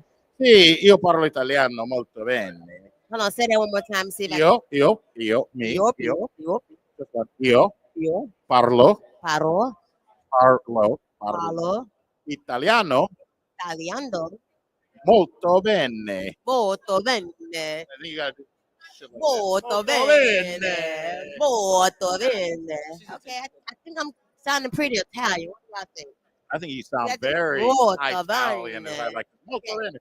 Benvenuto al podcast Italia. Neo. Oh, we got Neo Positivity and Alexis in the building. Hello, hello, hello. So we're going to start with the beautiful lady and on to this amazing gentleman next to me. So, how are you, Alexis? I'm good. How are you guys? Amazing. So let the people know a little bit about yourself. Yeah, okay. So I'm Alexis.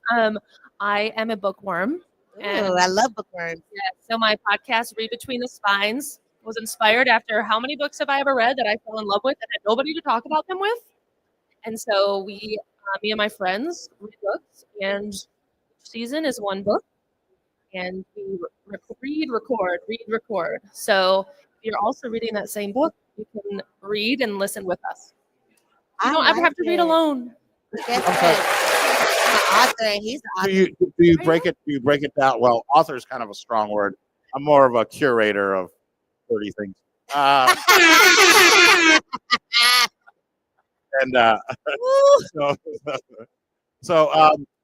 You're reading one book per season. Are you literally breaking it down by chapter, or is it like or like 3 chapters at a time, or it depends on the length of the book? Depends. Last season we read Project Hail Mary by Andy Weir, the author of The Martian, and that was a perfect 30-chapter book. So for my 10 episodes per season, it was just 1 through 3, 4 through 6.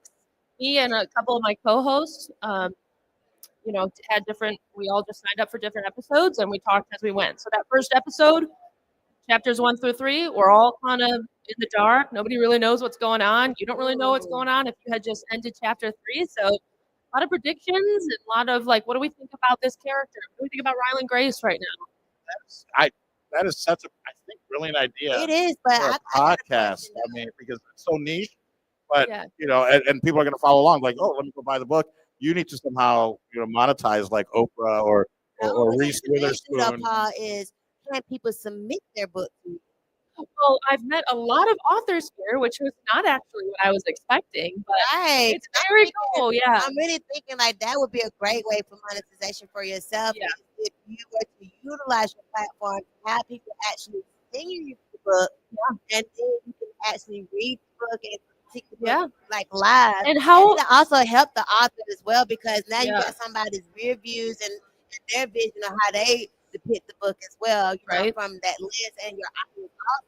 So I want to consider it just by what you're sharing. I would love to do author collaborations. I've never been able to actually ask the author themselves, why did you choose that plot line? Like, I was so mad when that character did this. What were you thinking? How could you tell them off? Oh, I'm building something. I'm gonna have to be reaching out to you, girl. Yes. And I'm just gonna give you a little glimpse. It's gonna be called The Final Plea starting out. I can't tell you more than that. Just okay. I'll find We're you. gonna, I'll find come over Wait, to I was saying, I'm sorry, Neil. We've run out of time. So, good. yeah, thank you for Enjoy you stopping. guys. Thank Thank you you. for stopping by. No, sorry. Go ahead, Neil. Please tell us a little bit about yourself. What your podcast is, and yeah, please, we'd love to meet you. positivity. I like the positivity on the internet. So let's speak on the name first. Neo Positivity. Yes, I am Neo from neopositivity.com. I am the voice of the Thoughts Become Things movement. As you can see, it's written on every shirt that I Period. wear. Really, really has changed my life, that phrase. You ever seen The Secret? Yes. Yes. Okay, I saw that movie in 2008, and I retired from my job 8 months later. And since then, I've been traveling the country, studying how people are using this phrase to change their life and using what I learned to help other people further their journey on this earth. All right, then teach them, then, brother. Teach them. All right. The brain is a muscle, and it has muscle memory, and it works on an algorithm. And you can change that algorithm to see and react to anything that's happening around you differently. That's changing your future. And I keynote everywhere at places like this, and that's my whole goal, is just to get this, raise awareness of the phrase, and let people know that their thoughts do matter, and that what their brain is doing in your downtime, in your off time, you can control that. You can change it to what you want it to be. I like that. It's kind of part of manifestation, right? So this is what I believe about future. Future are things that we write and we speak. If you want it to exist in your future, you must write it down and you must speak it in the atmosphere. Otherwise, it will never manifest, right? So to what you were saying, if you think about it and you speak it and you write it out here, then it's going to be nothing but manifesting what you envision for it to be. So it does start with the thought process, you know? It's And all then about from energy. there, then you can transform it to your vision or your reality, what you want that to be. I love it. They've literally already proven it scientifically that the energy you're giving off is attracting to that type of energy. These two frequencies that vibrate at the same frequency will naturally pull towards each other. So when you're in a sad mood, you're attracting more sad moods, vice versa. And that's why I believe also not just thoughts, words have power too. Oh yeah. So if you say, "Oh, I'm depressed," you're gonna stay in a depressive stage. If you say, "I'm sad," you're gonna be sad. So even if you might feel like you might be sad, the mind, you gotta trick your mind. Man, I'm in good spirit, man. The devil is a liar. I am on cloud nine. I'm about to sing to the rooftop. Okay? So it's all about what you tell yourself. And to your point, why I started, sent that to you, girl. So make sure you scan that code, okay? Yeah. But I do children books, okay? I really feel like it's important because we have to change the trajectory of what they see. I started with my first two, which is an affirmation coloring book. Nice. Every page has an affirmation because words have power, Right, right? Snoop Dogg. As Snoop well Dogg is as on that. loyalty and everything, right? Loyalty in everything we do from A to Z, from adventure to anything. And I have little stories there to teach them these things, right? We change what we want to put out there. So even with music, I don't know how y'all feel about this. The new Christian and rap gospel type music, I'm loving it because it's like they're giving the vibes, they're giving the hip hop vibes you want to pop to, but they feed it the right words, the right. So again, it's going to change the trajectory of what we start to see in the community. If you start to hear people talking about robbing and killing and stealing, what we're going to see a lot of robbing and killing and stealing. But when you start talking about people, soaring into the city, Uplifting. uplift my brothers, what we're Yeah. going to start seeing a lot of uplift, right? So just changing the trajectory through words and thoughts. Boom. Mic drop. Thoughts become things. And Neo, do you have besides your website, do you have a book or a course, or are you working on any of these things? The book is going to be released within the next 6 months. We were talking about that last night. I've obviously the website neopositivity.com. I had a podcast called Masters of the Law of Attraction. I did 20 episodes just so I can prove to people that anyone can do this. Right. But yeah, most of what I do is being a guest on different podcasts. Just to Amazing. spread this message. Amazing. Because I know somebody that has a podcast where they'll read your book and then discuss it. So let's do it. Let's do it. I like that. Find me later when that gets published. We were doing karaoke 2 nights ago. Oh, yeah. Of course. She has no recollection of it. Oh, hold up. Don't throw her under the bus. Oh, how is that so? I remember Drinks my were bourbon. free. What Drinks were free that night. That's why. Oh, trust Oh me. man, I missed it. I was there. Trust me. What song did you sing? I sang Sin Wagon by the Dixie Chicks. There we go. I remember that. You're very good. Oh, you saw it? Yeah. I was. I was at Oh Shucks. Shout out to Oh Shucks for the karaoke night. Yes. Yeah. Shout out to whoever bought all that alcohol. That would be Mopod. Mopod sponsored. Mike from Mopod, and his crew, his team, his company sponsored that karaoke like they did 2 years ago when at Howl at the Moon. But I thought it was so much better. I didn't even realize there was food in the sad I back. missed it. Loyalty, you would have had such a great time. Yeah, but job was like, girl, you gotta keep jobbing. We don't Gotta care. keep We don't jobbing. keep That's you right. just over broke a little longer, and then you can go and travel on Friday. I'm like, Yep. I guess. Well, let's do final. Where people can find you. Last thoughts. If you have a last thought that you'd like to share with the audience, and then or if someone wants to send you a book, because I think I just manifested something right here on the stage. If someone wants to send you their book, you can actually read and give them a live review on your podcast. How would they do that? Right now, the best bet is just to follow me on Instagram, read between the spines _podcast. Message me. What I really want to know is what people want to hear and what people are reading. We've done fantasy, science fiction. We're starting Frankenstein in March, so that's going to be book 3, a classic. But what does everyone want to hear? We'll read it. I'm going to send you a copy of the Kama Sutra. Awesome. Perfect. And talk about that. and then you'll never All talk right to me now. again. Come on. And what about you, Neil Positivity? You just said it. neopositivity.com is the one-stop shop for everything that you need, whether it be merchandise, wristbands, whatever it is. Get in contact with me. Book me for to be a keynote Anything you need, it's all right there. All right. And closing now. thoughts. Thoughts become things. Stay focused. Thoughts become things. Okay, let's Love remember it. that. I love it. All right. All right. Well, thank you guys Y'all. so much. And Thank you y'all so much. are correct. So I look forward to talking to Neo Positivity and Miss Alexis. Make Can't sure wait y'all to look read for your them on the Owl app. Thank you guys. Thank you guys so much. Yes, you're welcome. Did you get me already? Awesome. Yes, indeed. All right. Who's in the house? And then we have a couple other people coming up from maybe the Fame Exchange coming up. Who's here? Oh, you guys are swapping out?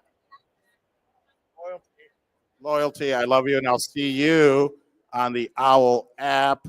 Loyalty in everything. Loyalty in everything. So wonderful. Good to see you, my new co-host, right? A guesting, hosting, and then the power team of the Fame Exchange in the house. Owwll app. How random is this? I happen to be wearing a Fame Exchange shirt. Yeah, there you go. Totally random. Big shout to Paul Vato.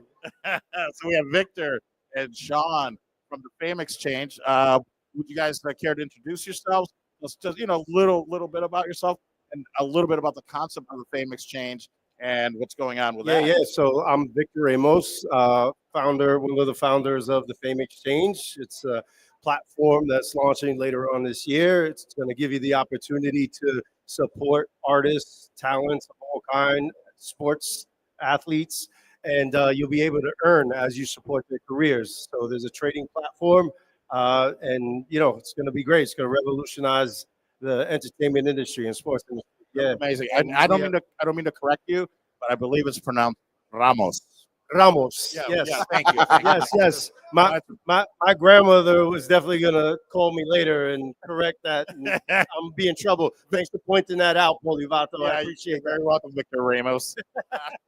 And here to my left, we have our partner and former NFL player, Sean James.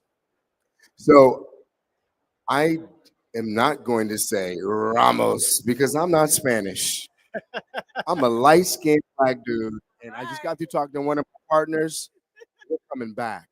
I don't know when, but we're coming back. Light-skinned black dudes, or no? You just got through making a reference of Ramos.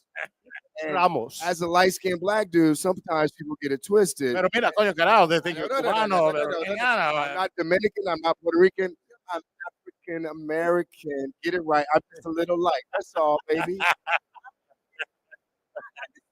So I am a former NFL player. I live in New York City. I am a serial entrepreneur, and over the last 4 or 5 years, I've developed a great relationship with Victor and Dave, and I saw this platform as someone that teaches financial literacy as an opportunity for celebrities, artists, entertainers like yourself that sometimes don't get paid like normal corporate people. They get paid by the job. So we wanted to take advantage of their legacy, their likeness, and be able to use that as a platform because there's certain people that I love, right? I love Denzel Washington because he's a movie star, but I like him because 90% of the time, his movies are good. Yes. So what you're saying is that you could invest in Denzel Washington via the Fame Exchange. Well, you'll get to support their brand, and whether it's for both those that are up and coming, because we have a feature section. It's 4 components to what is the platform. So you have the trading platform. Right? That's for the A-list celebrities that you want to trade their brand, go up and down.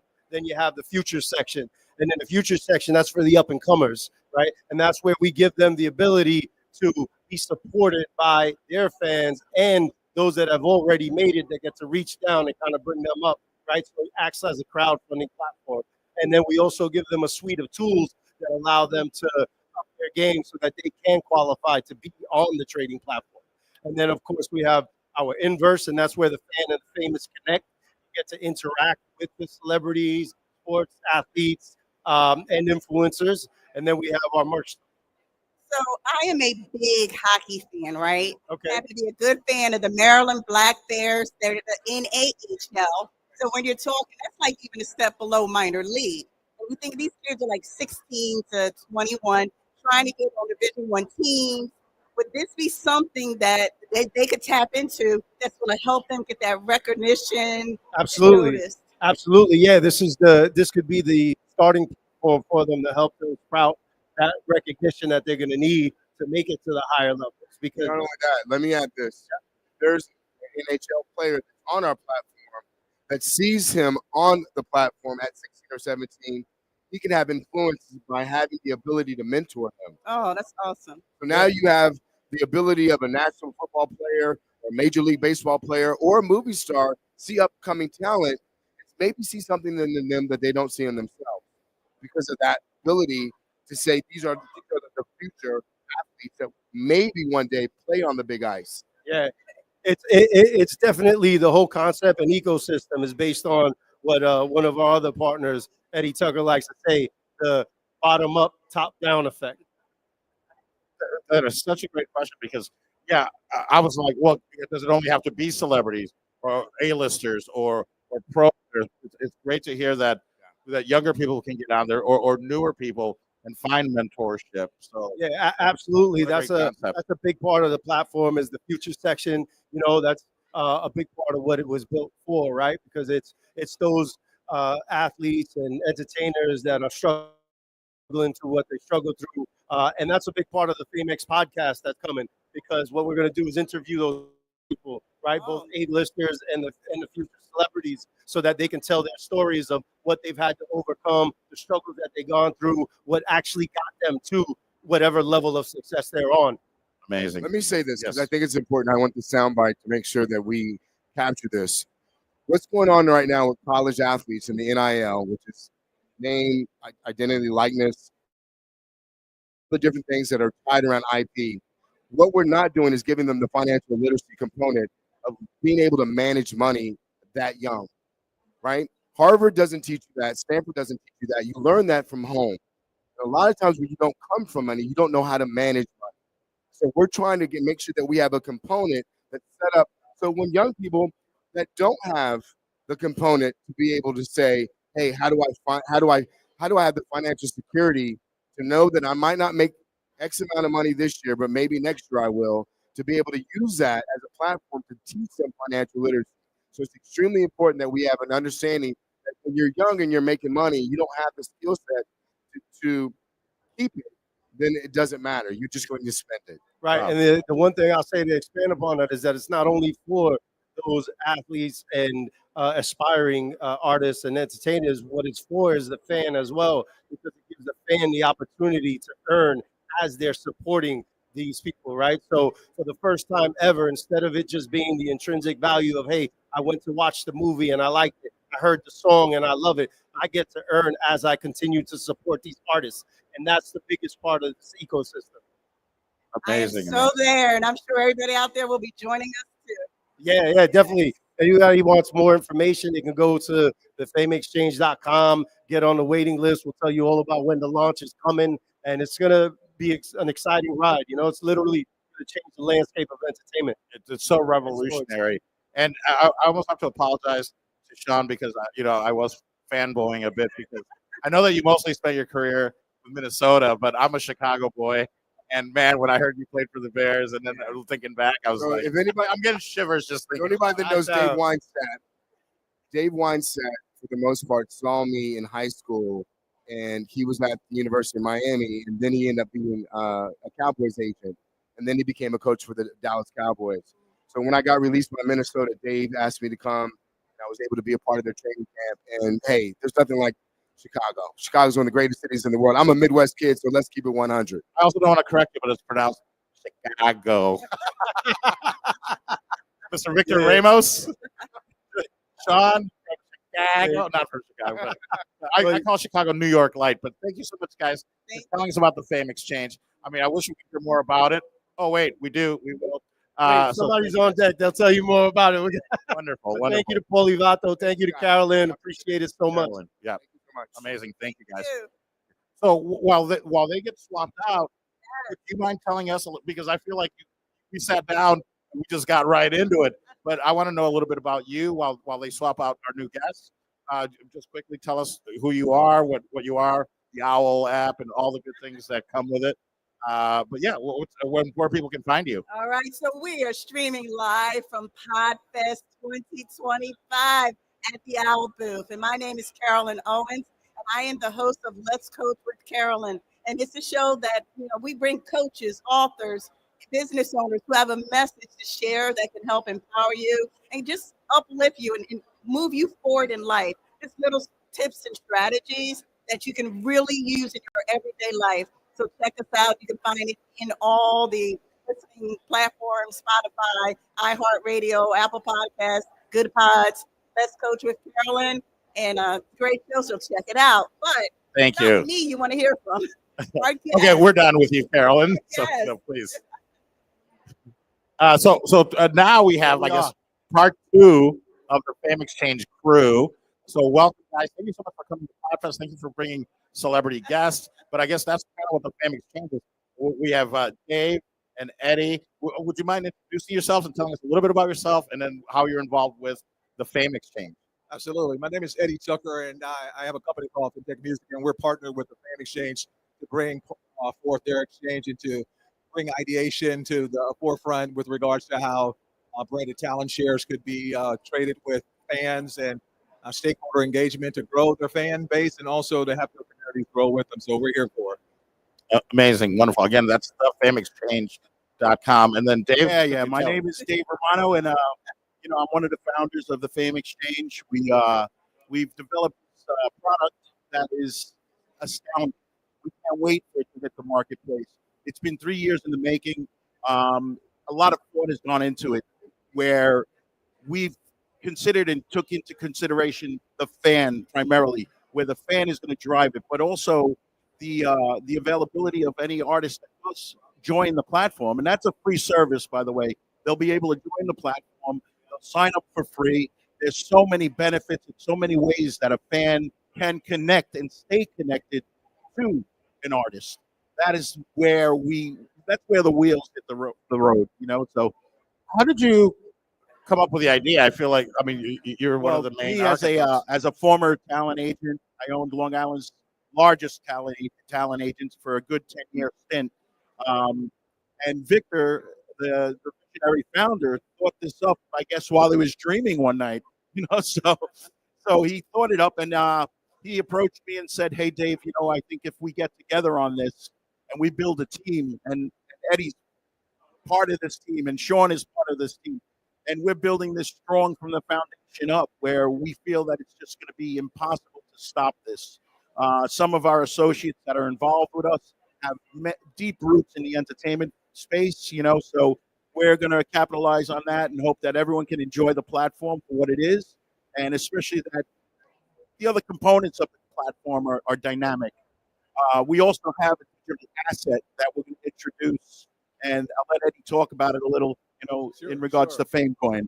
Yeah, so one of the things that we will be using for stakeholder engagement is the Fame Coin token. And what that does, it allows talent and celebrities to be able to trade together. And so it's based on utility. So what happens in the ecosystem, kind of we keep it in the family because, there's something about trading with people that have value already. So there's like this intrinsic value. So being able to, for instance, if you were a friend of the Rockefellers, your value goes up. And so we want to be able to measure that. We want to be able to bring that to our fans and also our stakeholders. So Eddie, what can I ask you? We heard your why. Right, I got you. Eddie, what's your why? What made you get involved in this project? Yeah. So my partner Sean James, he invited me to meet these great guys, and he said, "Hey, these guys, they got this idea about fame and tokenizing fame, democratizing it. Would you be interested?" And so I, since 2017, I've been holding Dogecoin, right? So, yeah, that's a thing. That's a big thing. So when he told me about this, I was like, I'm very interested because I used to be a music director for MC Hammer, for 4 years. So what I learned in that process is that fame is one of those things that is so liquid and fluid that you have to maintain the ecosystem. And so these guys that have already built the platform, where you can measure that, you can sustain that. So it was a no-brainer. Yeah, the ecosystem is really dynamic part of what we're doing, and that's the beauty of it. Once you're in, you're connected, and once you tether to the exchange itself, and you're able to get the value out of you as a talent, and you see value in that. So when you sign up, you go through this algorithm, and this algorithm actually evaluates your your likeness and your personality based on your social network status as well, and your internet value. Your internet presence. So that's going to give you the valuation, coupled with the metrics of the exchange itself. What happens from that point forward? You're able to get the valuation and the number of what you are truly trading at. So what are we? We're the stock exchange for the entertainment industry. So and the sports industry. So we're gonna really turn everyone up on their heads and let them understand where we're coming and how we're doing this. And we want everyone to be a part of it. Anyone that has talent, climb on board. Anyone that's a fan, guess what? You're gonna benefit. So get on there. Amazing. So final thoughts, and then again where they can find you, and then when do you expect the project to go live, or just, send your email and get on the whitelist type of a thing? And Sure. I just wanted to say, we look at these guys right here who are holding the cameras, right? Yeah. They're the ones who are telling the story, right? So they're making us look really good, right? And we're getting a chance to get this message out. I want to say that everyone in this room is here for the very same reason. We're all here for one thing, and it's attached to fame. I don't want to preach this message, but I got to say it. The origin and root of fame is rooted in your name, right? So what will you be remembered for, and what is the value of that, and how can we keep that in the family?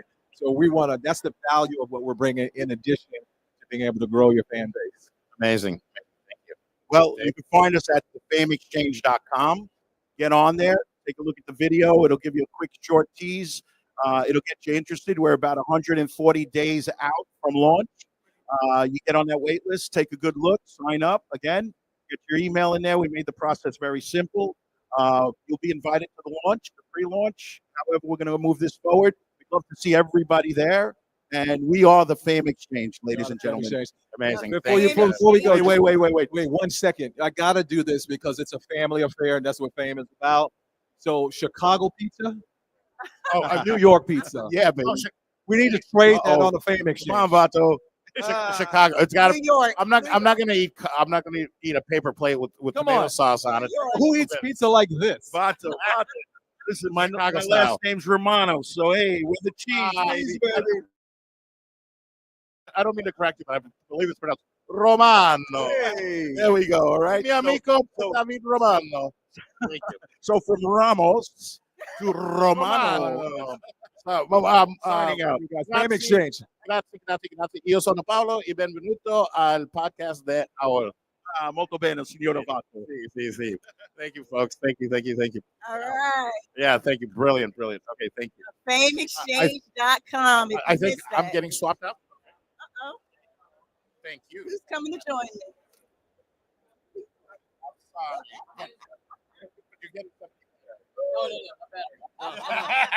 is the JV. Sorry, varsity's leaving and the JV's coming. Here goes trouble. We're talk hockey. We're talk hockey. Oh my God.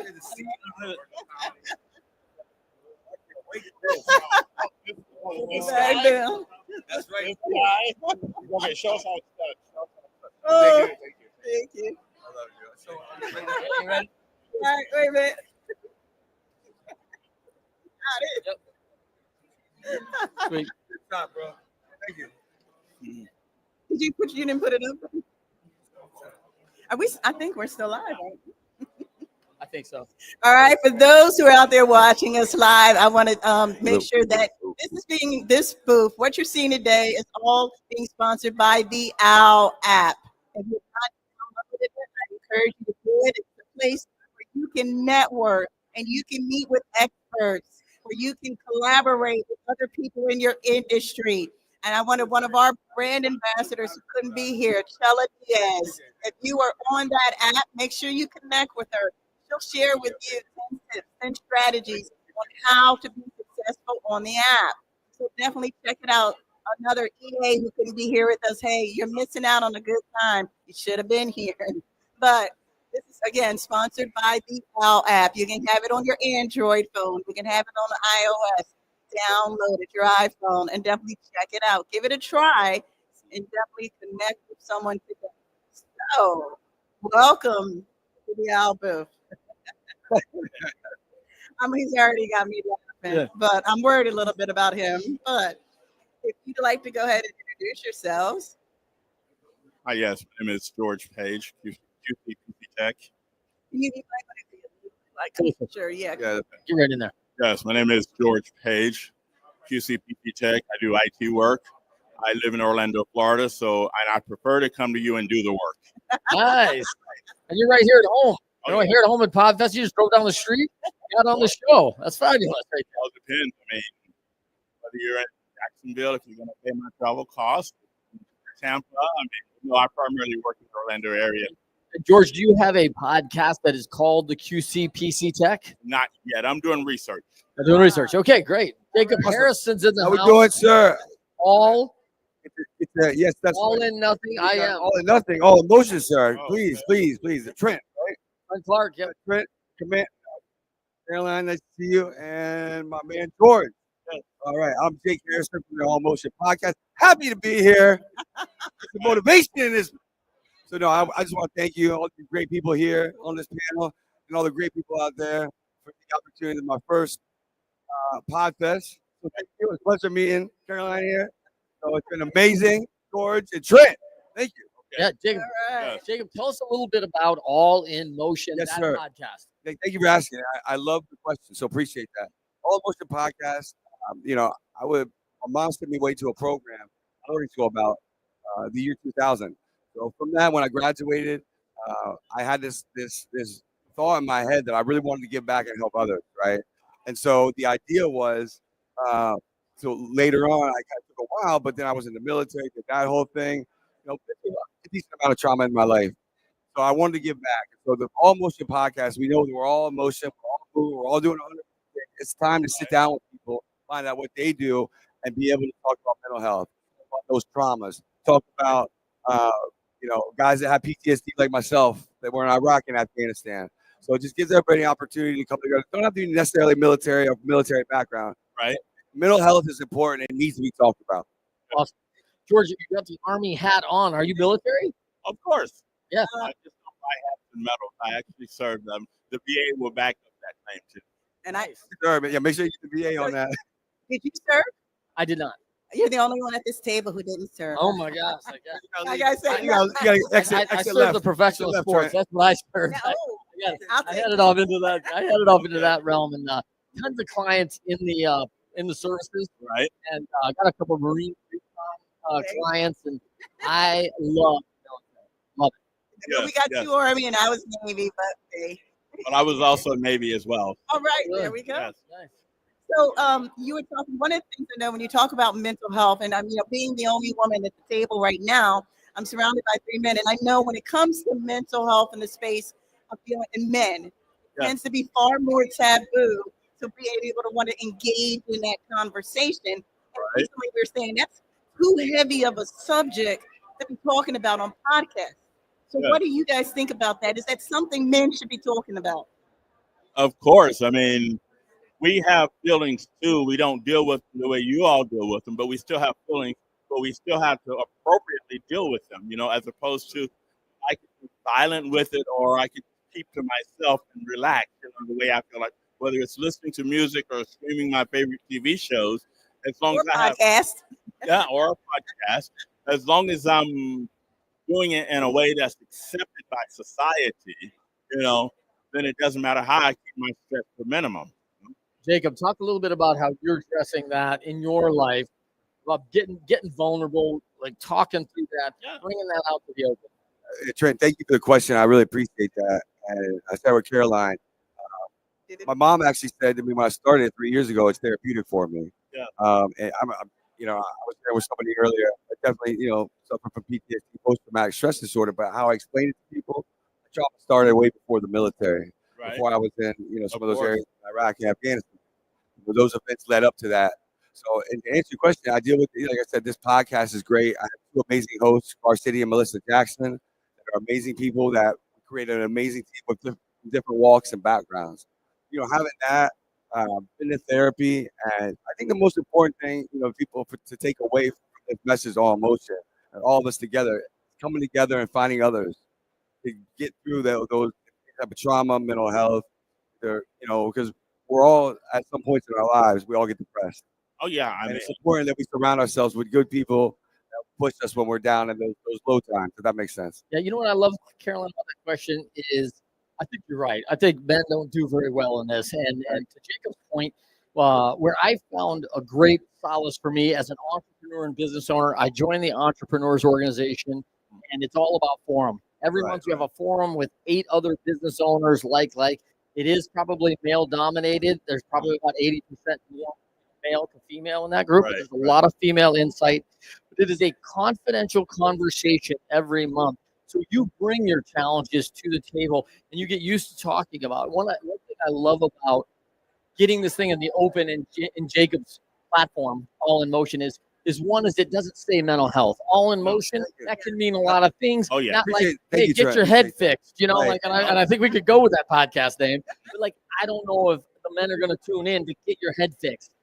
We get defensive fast, right? Right. So having that place and friendships in our lives that we can talk to, I think men are leaning into it, but it's a select few we'll talk to, and it's got to be in a confidential place.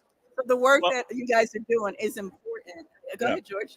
But also too, along those lines, for a long time, it was taboo for a man to talk about his feelings. 100%. If you are supposed to be a man and you're having a bad day, then you're not really a man. If you're supposed to work through your illnesses, your sicknesses, your mental health days, regardless of whether you're having a good day or a bad day, and it's been considered listen. You're supposed to be a man, but you said you can stand pain, but you can't stand the pain. But there are going to be days when everybody has a bad day. Absolutely. Let's wrap real quick, George. Folks are out there today, QCPC Tech. Talk about a client that really needs your service today. What would you tell somebody in here right now that really needs you? What does that look like for our audience who's listening in? Hey, I could use this service. What does that look like, George? Your ideal client. Okay, first of all, the priority is your data, your picture, your music. That's number one.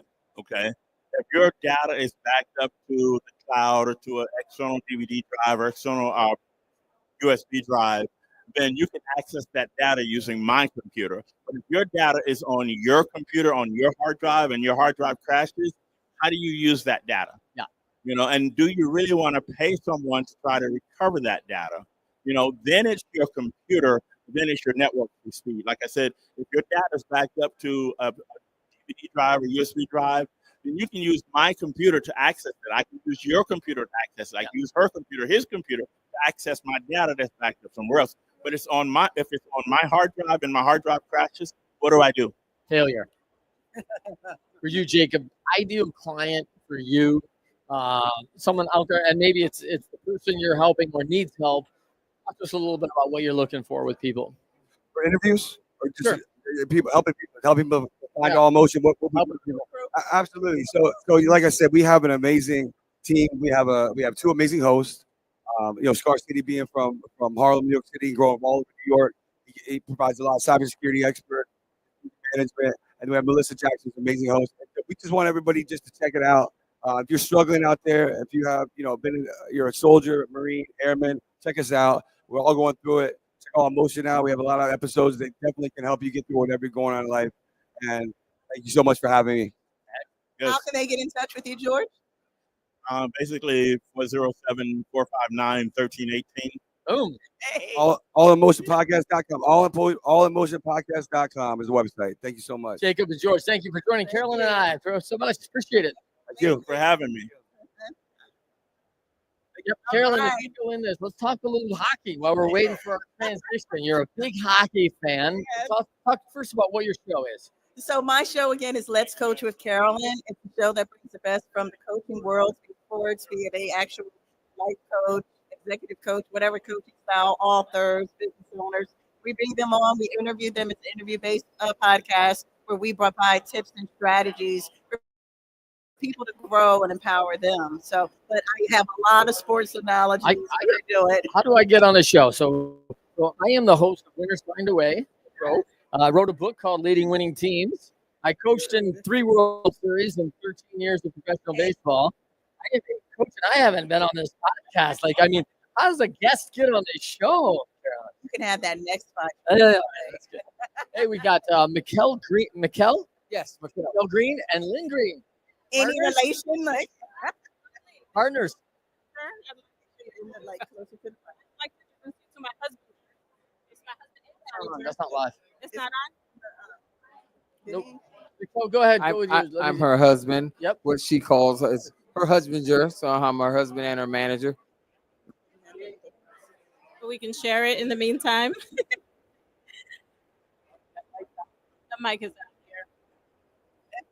Go ahead, And Lynn. it could Go have ahead, been Lynn. because I touched it and messed with it. Everything Can you hear me? Yeah, Yes. yep. There we go. Right close, right close. Electronics just need technology. Yeah, This is what just normally get real close, right up in that thing. Yeah, I know it. Exactly. Over there. Yes, yes. So I was saying, he's my husbander. So yes, there is a relation here. He's my husband and manager. Just thrust into the literary world as I've been promoting my book. Excellent. And it's a podcast and a book. Well, I have mostly been a guest on podcasts as I've been promoting my work, and he is launching his podcast here soon. So being here has really given him the Yes, I'm trying to extra get umph he information. needed to finally commit. You have the book with you? Let's see the book. I do. My book. If you would like to grab it, manager, sir. So the book is called It's called Enough with the Secrets, Mama. Mama. Yes, yes, and it's a book that's based on mother-daughter relationship issues. So it's a biographical work of love, I'd like to say. Yeah. I love that. And it focuses on my family migrated here from the Dominican Republic. And it really, yes, the whole migration, yes, vibe, you understand that world, it's a whole different life of transition. And when you have a family dysfunction coupled with trying to overcome failures, and then on top of that, as you're learning and growing and literally growing in your adulthood, when you don't have a good relationship with your mother as a young girl, that's difficult to process. So, yeah. So who is this book for? Like, if you were to say, yes, this is a person who needs to buy this book. Who is It's for the woman who has experienced similar difficulties, but it's also, and I'm finding I'm saying this more and more, for the husbands who have to deal with the women who have these difficulties. Mikkel, what's your podcast going to be focused on? My podcast will be focused on family and family legacy, bringing the family back to some of the old norms that we used to have. I think we've gotten so far away from that we need to come back to that because it wasn't all bad. Yeah, I know I made it. I'm 55. I still got all my arms. I got all my legs. I don't know. Yeah. So I love this. I love this, Lynn. So let's talk about the challenge of daughter relationship, but there's a lot of dynamics in any family, right? Absolutely. I have a relationship and have 5 children. So, and now I have daughters-in-laws, I have grandchildren. So we counted it up and we have 48 relationships inside within these parameters of an immediate family. And it's a lot, right? And there's always this friction between 2 of the relationships at any given time. And that's not bad, 2 out of 48, right? Yes. And then you're thinking like how much it affects the other 46 is massive. Oh, absolutely. And I never thought about their peripheral world, like how they got to deal with that now. Yeah. And this is addressing that because the Absolutely. husband, this is a big challenge, right? You've dealt with this, and you're dealing with it in your own way. But it Yes. affects your dynamic as a family. Absolutely. Because what it's done is a lot of the things that I have now healed from, I wasn't always healed. And so we've been together 18 years, married 10, but we got together pretty young. I was only 26 years old, 27. And I had to grow through those challenges that I was facing with my mother in order to be whole for my marriage. So yeah, a lot of those things crept right up in there. Well, congratulations for being together for 18 years. And does it not easy. Yep. Ups and downs and the challenges. But you mentioned getting back to some of the old ways. What's one of those things you'd like to get back to? I like to get back to seeing men open doors for women. I like to see Chivalry. when we're in a restaurant and a woman looks like she's freezing, but the man has a jacket on and he doesn't give her a jacket. Some of the chivalry things that happen like that. The man being the head of the house and leading the family to financial freedom and talking about legacy and talking about being debt free and talking about owning property and not just owning cars, because anybody can own a car and they depreciate anyway. So things like that they can educate not only the wife but the kids also. Because I always tell my mother, I wish she would have told me some of the financial things that I know now, and I would have done a lot better with my wife in the first couple of years. Do you hear a book in that? Yeah. I can Chivalry. ghostwrite. I can ghostwrite that. Lynn, I would love you to finish here with now. Are you a mother yet? I am. So now we're talking about that dynamic to you and your children. Talk to me about that, and then tell people where they can find you. Absolutely, yes. So the bulk of my book is really just birthed out of breaking the generational cycles. And so because now me as a mother, I've learned what things that I want to incorporate into my son's life. And so from the day he was born, even when I knew I was pregnant, which I describe in the book, things changed for me completely, and I knew I wanted to do something different. And so I think we're all in that place. I have an inspirational blog called It's a Lifestyle. You can find me on It's a Lifestyle with a B, ISSALIVE style. Also, it's a lifestyle.com. All platforms, my book is available everywhere you buy books. Perfect. Michelle, where can they find you? You can find me at Green Consulting LLC info at gmail.com. Perfect. All right. Thank you so much for being here. Guys, appreciate it. So as we bring in our next guest, super excited to welcome GQ and T to the stage. This is going to be awesome as we're talking about a couple medical professionals dive into the relationship business.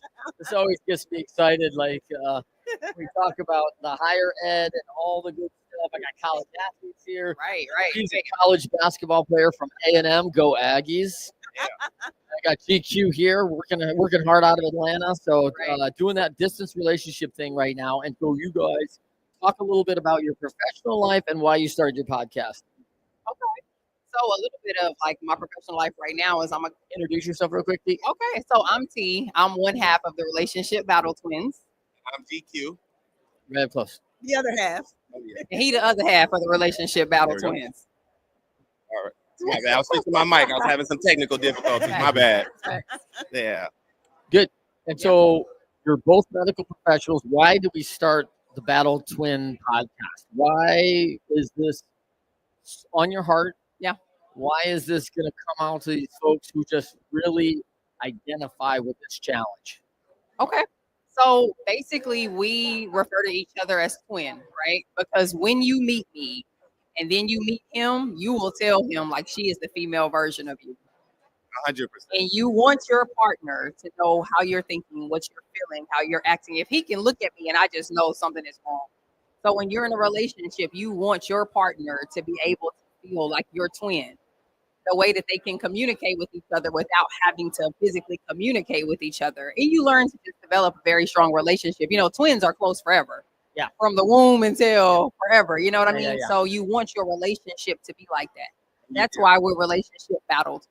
And then also, a lot of people ask about the battle part because if you're going into battle with somebody and you're married to them, can you depend on them? Do they have your back? Can you always make sure they're going to get you out of the fire?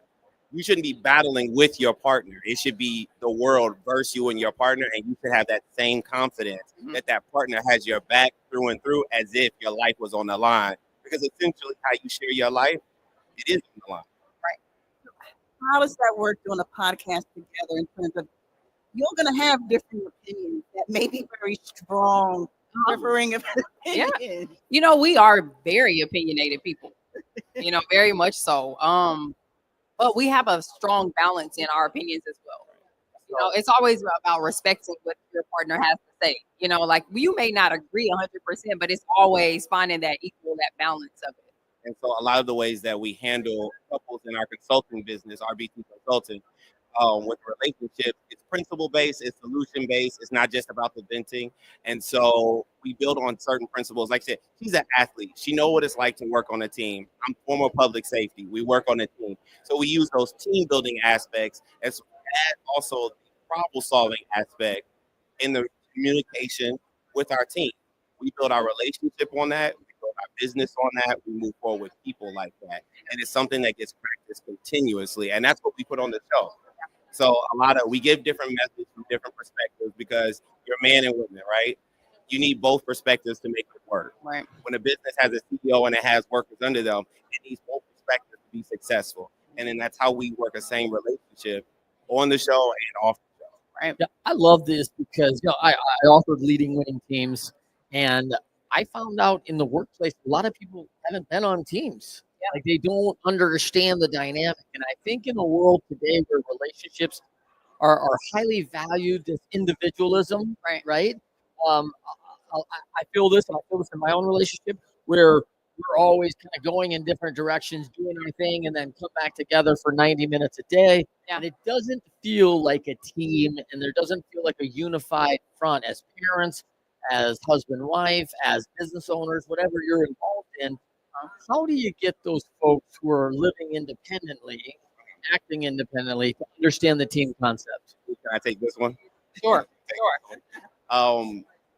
It's kind of the same thing how you get anybody else on the same page. You give them a goal. Your family should be working towards one goal as a whole, long-term, short-term, whatever your goal is right now. You come up with a plan, how to execute, you move forward. It's the same thing. Even if you go off and you do your thing and you go off and do your thing, there's time to come back and say, okay, this is where we are in our goal. In a relationship, especially with your marriage partner, your goal should be the lasting of the relationship. When that becomes the goal, everything you do focuses on that. Mm-hmm. Then when you as parents, you have children, your goal is to raise these kids to be productive human beings, right? Whichever direction you want to go in. But now you do everything to work towards that goal. You can hold each other accountable and make sure, hey, this is our goal, and this over here didn't kind of go in line with that. Then maybe you need to come back to the table, talk about it again. Right. But when you put it in goal focus, everybody knows which way they're driving, and they're doing it together as one. Think about that common goal, but oftentimes you have to revisit to make sure is the goal the same, right? Making you're sure you're both still on that same path, right? You find yourselves having to do that as a team. Like, do you schedule that? How do you do that? I think that as a team, we just always make sure we have a lot of weekly meetings to where, hey, this is still what we're doing. This is how we're moving. We always have like a weekly family meeting, so everybody in the house can be on the same page. Even if I'm the person who's like out of town or I'm gone, I'll be on virtually.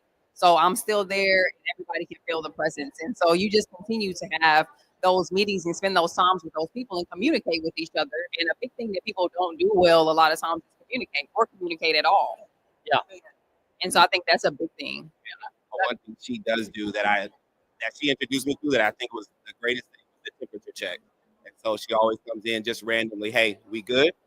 And sometimes that's all that's needed to either voice something or fix something. So we're gonna wrap up with how they contact you. But a couple of big things I heard, Caroline, is like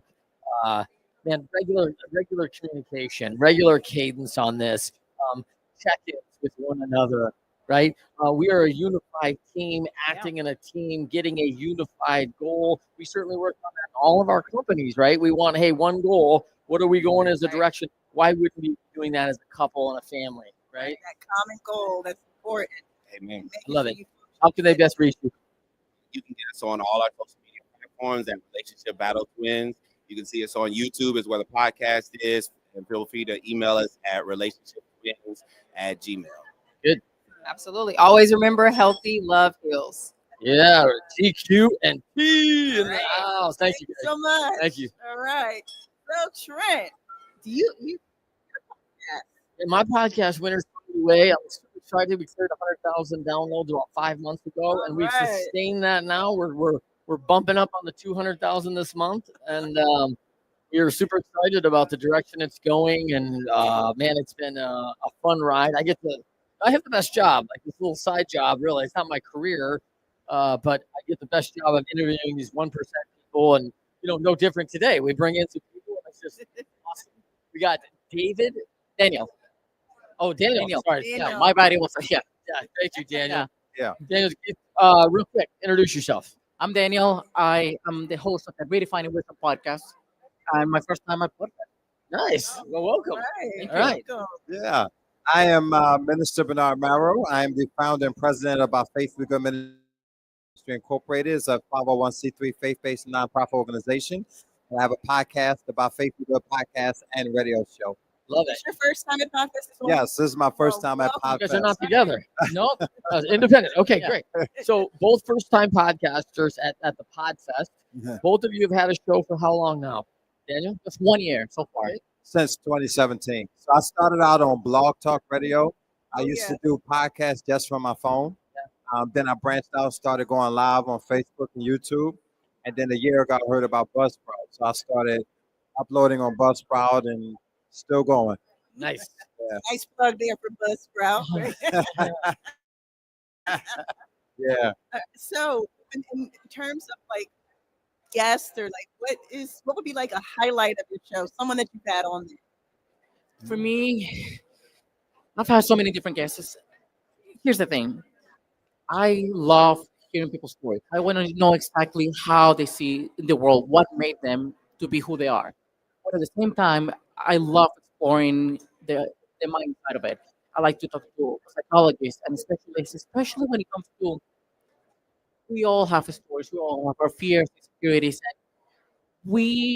and our reality shape our belief systems. So one of the biggest, I would say, guest I had was this psychologist who really opened my eyes when it came to the way that you see the world is only shaped by you. You can change your reality by looking at the stories that your brain created when you were a child, and then if you get to the root and either reframe those, then you see the world with a total different lens. Yeah.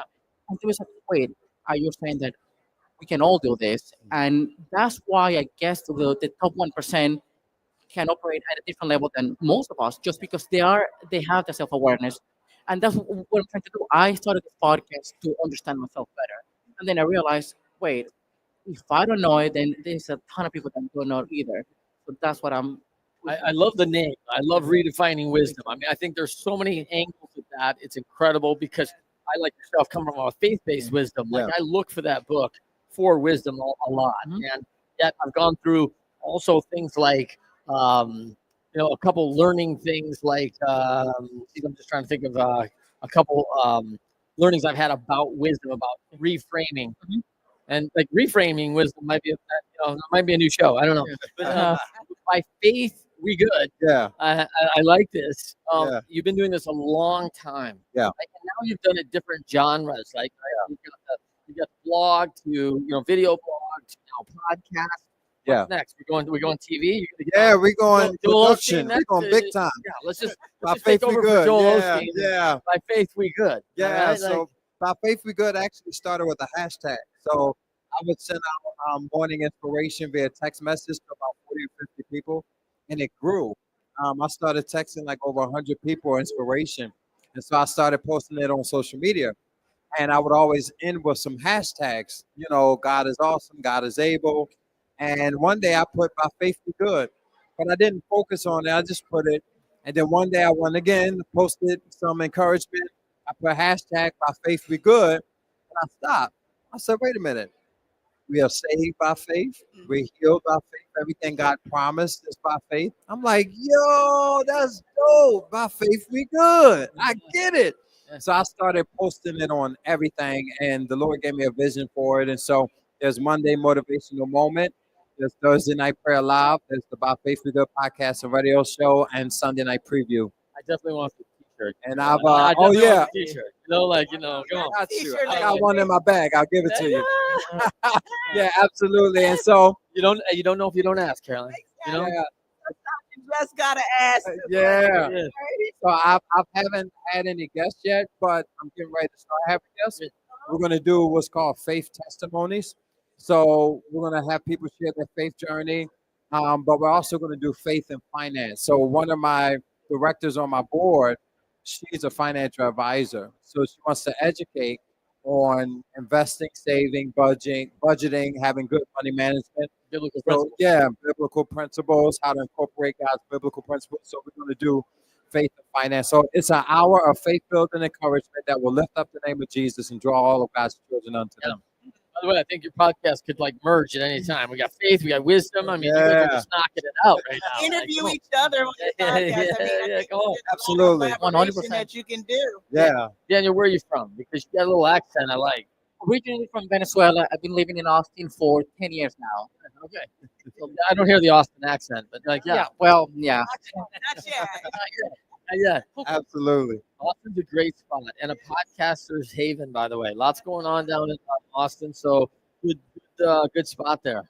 Honestly, I mean, I've been wanting to move out of Austin for a while because I hate the heat. The moment I started the podcast, like, I guess I'll have to stay. Yeah. I just have to stay. That's pretty good. Daniel, tell them real quick where they can find you. They can find me on Instagram at Daniel MCNC, CIA, or we can find wisdom on YouTube. Finding Wisdom on YouTube. Are you broadcasting on a podcast network right now? I'm with Osprey. Okay. Yeah. Good. Yeah. Well, that's how. They got me like free pass. That's why I'm here. Thank you, Buzzsprout, for the free pass. You rock. Nice. Yeah. I can be found on Facebook, Faith with Good Ministry Incorporated, or Minister Bernard Marrow. Instagram at BFWG Ministry or at Minister Marrow. And so just grateful to be here. First time at Podfest 2025 via Buzzsprout. They gave me a free pass as well.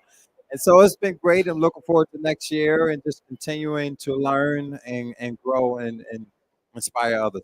So that people can go on and tune in and get that Monday morning inspiration. That's right. That's right. I love reframing and redefining wisdom with Daniel. That's going to be incredible. Two fabulous shows. Thanks, guys, for both coming in. Thank you for having us. Thank you. Thank you. Caroline, you know I'm all about that shirt. So I'm all fired up, and I will guest on that. I will guest on that show. You know, I don't guest on just every show, especially newcomers. But like, and I'm gonna be on yours. I'm gonna do that. I'm gonna do that for sure, 100%. You'd better believe it. As we come in and get. I feel left out. I feel left out. Amen. You got it.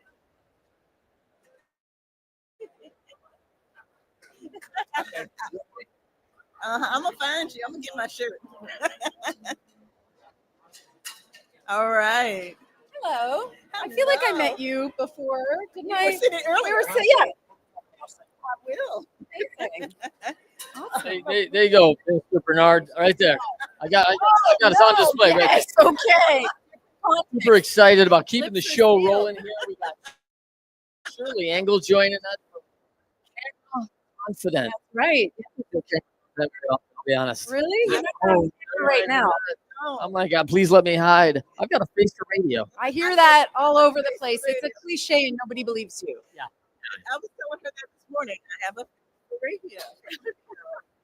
So tell us a little bit about it. Is Camera Confident a podcast today? It is a podcast. Yes. It's a podcast for entrepreneurs who are looking to get out there on video, be visible. They want to be on media, podcasts, and stages.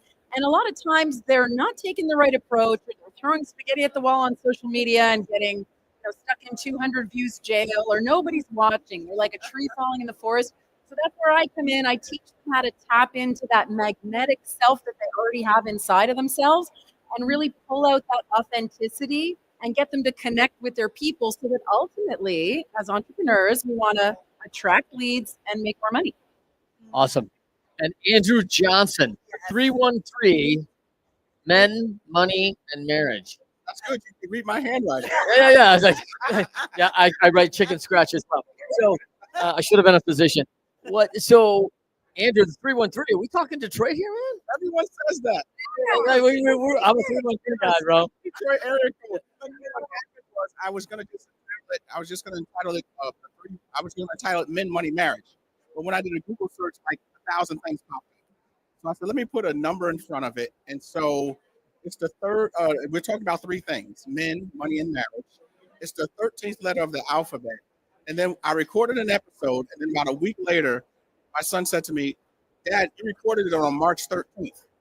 Wow. So I said, maybe I should leave this because I was going to change it. I said, maybe I should just leave this number here. And so that's where that comes from.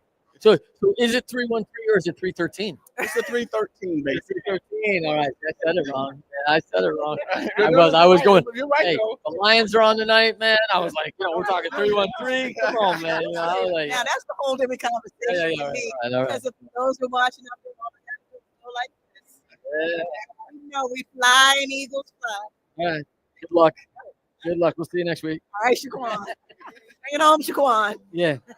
So, quickly, Shirley, how often are you doing the podcast? Is it a weekly? How often is it coming out? So it's a weekly podcast, and we are coming back shortly for season 2. We did a full season of 24 episodes last year, and we're coming back for season 2. And podcast has been a great opportunity to really get a sense of what's working now. What are some things maybe we want to change for season 2, and just open our eyes to this incredible world where there are some topics that I have come across this weekend. I didn't know there was a podcast about children's slang or about horses, but you don't have to like horses to listen, or money and marriage. 3, right? I love it. Andrew, how often are you? We release an episode once a week on Wednesday, and we have over 150 episodes up as of right now. And yeah, and once in a blue moon, I throw some bonus content out there, but for the most part, it's good. And I have to say, I have actually listened to some of the clips. Oh yeah, and it is definitely a lot of information put out there specifically for men. And earlier we were talking a little bit about men and some of the challenges with mental health, and also about relationships. So, from your perspective, what's that like? The kind of issue that's standing out in that area right now? As far as relationships are concerned, men, money, or marriage. Okay, well, generally speaking, right now, with modern stuff that's going on with dating and things like that, there's a huge disconnect between what women are looking for and what men are looking for. And so the big thing is to try to close the gap to where they could. It's almost like it's two ships passing in the night. So we try to point out things to get people a little bit closer together. And on the show, we encourage marriage because there's a lot of content out there now that's discouraging it. But we encourage it because on the man side of things, married men live longer. So we want you to live longer. So That's the only reason? No, that's a reason to get a man's attention. Okay. You're gonna live longer, so you should marry me. Yeah. When was the last time that worked? Not coming from the woman's point of view, saying that's the only way you're gonna live longer if you marry me. Because some men say when I get married, I may not live longer depending on who I marry. So we look at it from a practical standpoint. It's just you're more stable and there's more structure in your life, versus if you're out and about. Still, it's embarrassing when you see a 50-something-year-old man in a club trying to pick up a girl. So you better be home married somewhere. Shirley, let's wrap with one of the best things that's come out of Camera Confident in an episode that really has spoke to your audience, and tell everybody where they can find you. Okay. Well, I think it's just hearing the stories of other entrepreneurs who were able to overcome all of those limiting beliefs and blocks and things that they don't even realize they're doing to sabotage their own success. And so I think it's really important to know that, I spent 20 years in broadcast journalism. Getting confident on camera, it doesn't have to take that long. It actually can be a lot easier than you think, and it's all about authenticity, and the old rules are out the window. So just get out there and be yourself. I'm predominantly on YouTube, so be Camera Confident on YouTube, and my name. Perfect. Shirley with 2 E's. 2 E's. Shirley with 2 E's. Andrew Johnson, last thing. Top thing of the show and where they can find you. I didn't hear the first part. What'd you say? Top thing in the show that one of the best advices you've ever received on the show for your audience that they've received in the show, and where they can find you. Well, if you want to look at the show per se, the man side of things, when we talk about men, we talk about the 4 pillars of manhood. We just simply say their decisiveness, consistency, maturity, and strength. And I tell women that if you find a man who is displaying those 4 characteristics, that's your husband. All right, nice. All right, where can they find you, Andrew? Yes, the show's a 313 Men, Money, and Marriage podcast. You can reach me at my email, which is the letter A114johnson@yahoo.com. If you listen to the podcast on any platform, there's a website in the show notes. Just click on the link. fill out a contact form, and you can get in touch with me directly that way as well. Yep. Hey, thank you both for joining us. Thank you for having me. This Thanks was for fun. having us. This is great. All right, we're just wrapping up our final group one right more. now. Super excited about having a couple folks on. It's been a fun day getting to meet all different types of people, different business objectives, podcasts, books. I love it. I love it, Caroline. I love it. And I want to encourage everybody out there, if you're watching this stream live and you have not downloaded the Owwll app yet, it's time to download it. These are just a few of the people that you see during the stream that you can connect with. Just try it out, right? And again, your podcast is Winners find a way. and mine is Let's Coach with Carolyn. You can find both of our podcasts on any of the places that you listen to your favorite podcasts. Next up, we got Marla Brainbridge, Refocused Income Streams. Correct. All right, and we have Moriel Harris. Moriel. Moriel. Moriel. I put the process on the wrong syllable. So I apologize for that. Your show is? Instant Rockstar. Oh, nice. I felt like an instant rock star one time. One time. I'm about to learn something, huh? Yeah. Real quick, Moriel. Moriel. Moriel. Yes. Tell us about the podcast, Instant Rockstar. Yeah. So Instant Rockstar, we help coaches and closer. We help coaches and professionals and entrepreneurs become the celebrity of their industry. So Instant Rockstar is really like an incubator, and people come on and we do brand makeovers, and we help you become the celebrity of your industry, celebritize your brand, and really just unleash your authentic voice, because we all have a story to share, and we all are a celebrity. We all are, have that within us, and we help people step into that power. You do that live inside one show? Like 2 shows? Like this happens inside a show. I got to go on the show. It's Right? magic.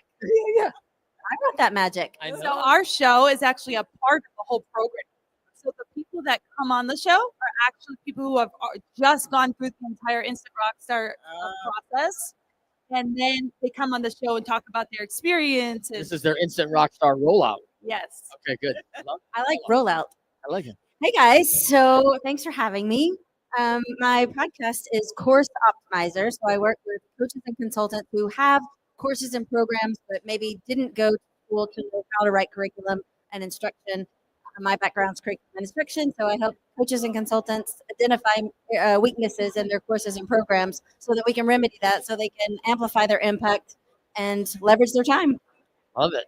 That is one of the places coaches tend to struggle a lot, is when they're trying to get that first course out and they don't know how to put it on paper, and then they end up not doing it. Exactly, and a lot of times they put too much information, and it's just information. It's an outline. Yes, drinking water is great unless you're drinking from a fire hydrant. Then not so much. We call that the show up and throw up.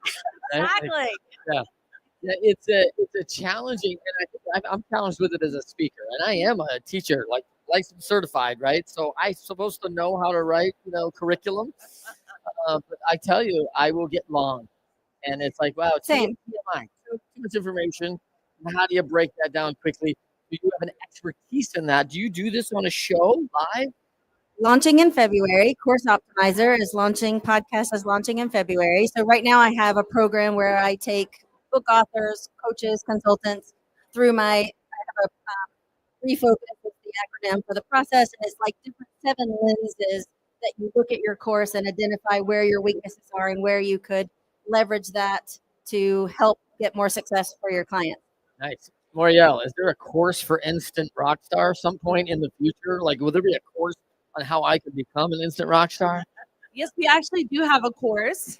And the course is a lot of times a precursor to coming into studio with us and the team. So you watch the course first and kind of get yourself ready. And then when you come into studio, you already know exactly what you're talking about, is like knowing your specific niche and where you actually want to be seen and heard. And so I have a question here. So you do this for people like in terms of profession, or there are people who reach, like, I'll say, I was having a conversation with people this morning who are kind of crossing that 50 bridge, right, for women.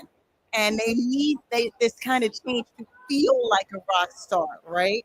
Can this also be used to take that woman who's kind of been feeling, and men who've been kind of feeling down on themselves? They need to get that rock star feeling. Of course, because everyone has that within them. Think about kids; everyone's so passionate and excited about like sharing with the world their passions and their visions, and then somewhere along the way, they start to like doubt ourselves or like let voices come in and tell us like we're not good enough. And like you said, just coming in to get that boost and to have everybody like focused on you and supporting you and showing you that it is possible that you can be seen and just get that confidence back. And it's that foundation, I think, that helps people really create successful courses. Because unless you really believe what you're doing and what you have to offer is valuable, it's hard to create a convincing course. How often are you doing the show? What's one of the best takeaways from Instant Rockstar, and where can they find you? Okay, so anywhere, I mean, a lot of times we're booked out like 5 days a week with clients in the studio and doing the show. You can find me at my name, Morielle Harris, Morielle. It's kind of hard to spell.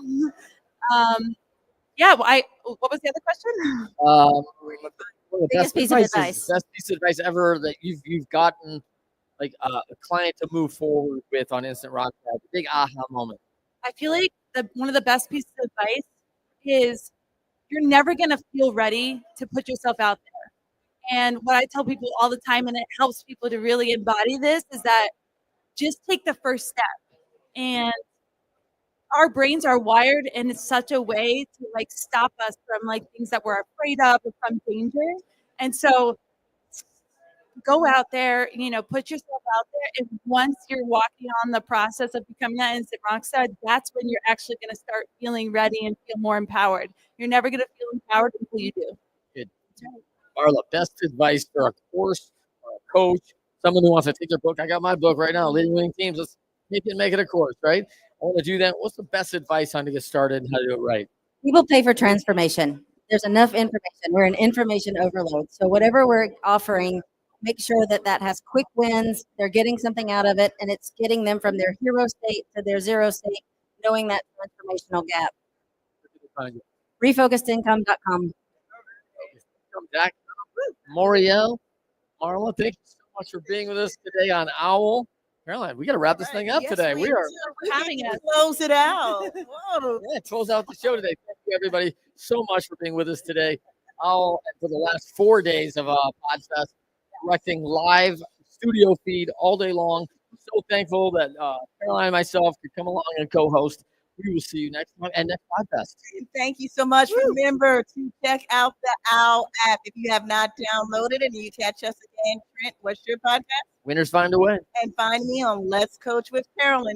Thanks, and we'll see you next year. Bye.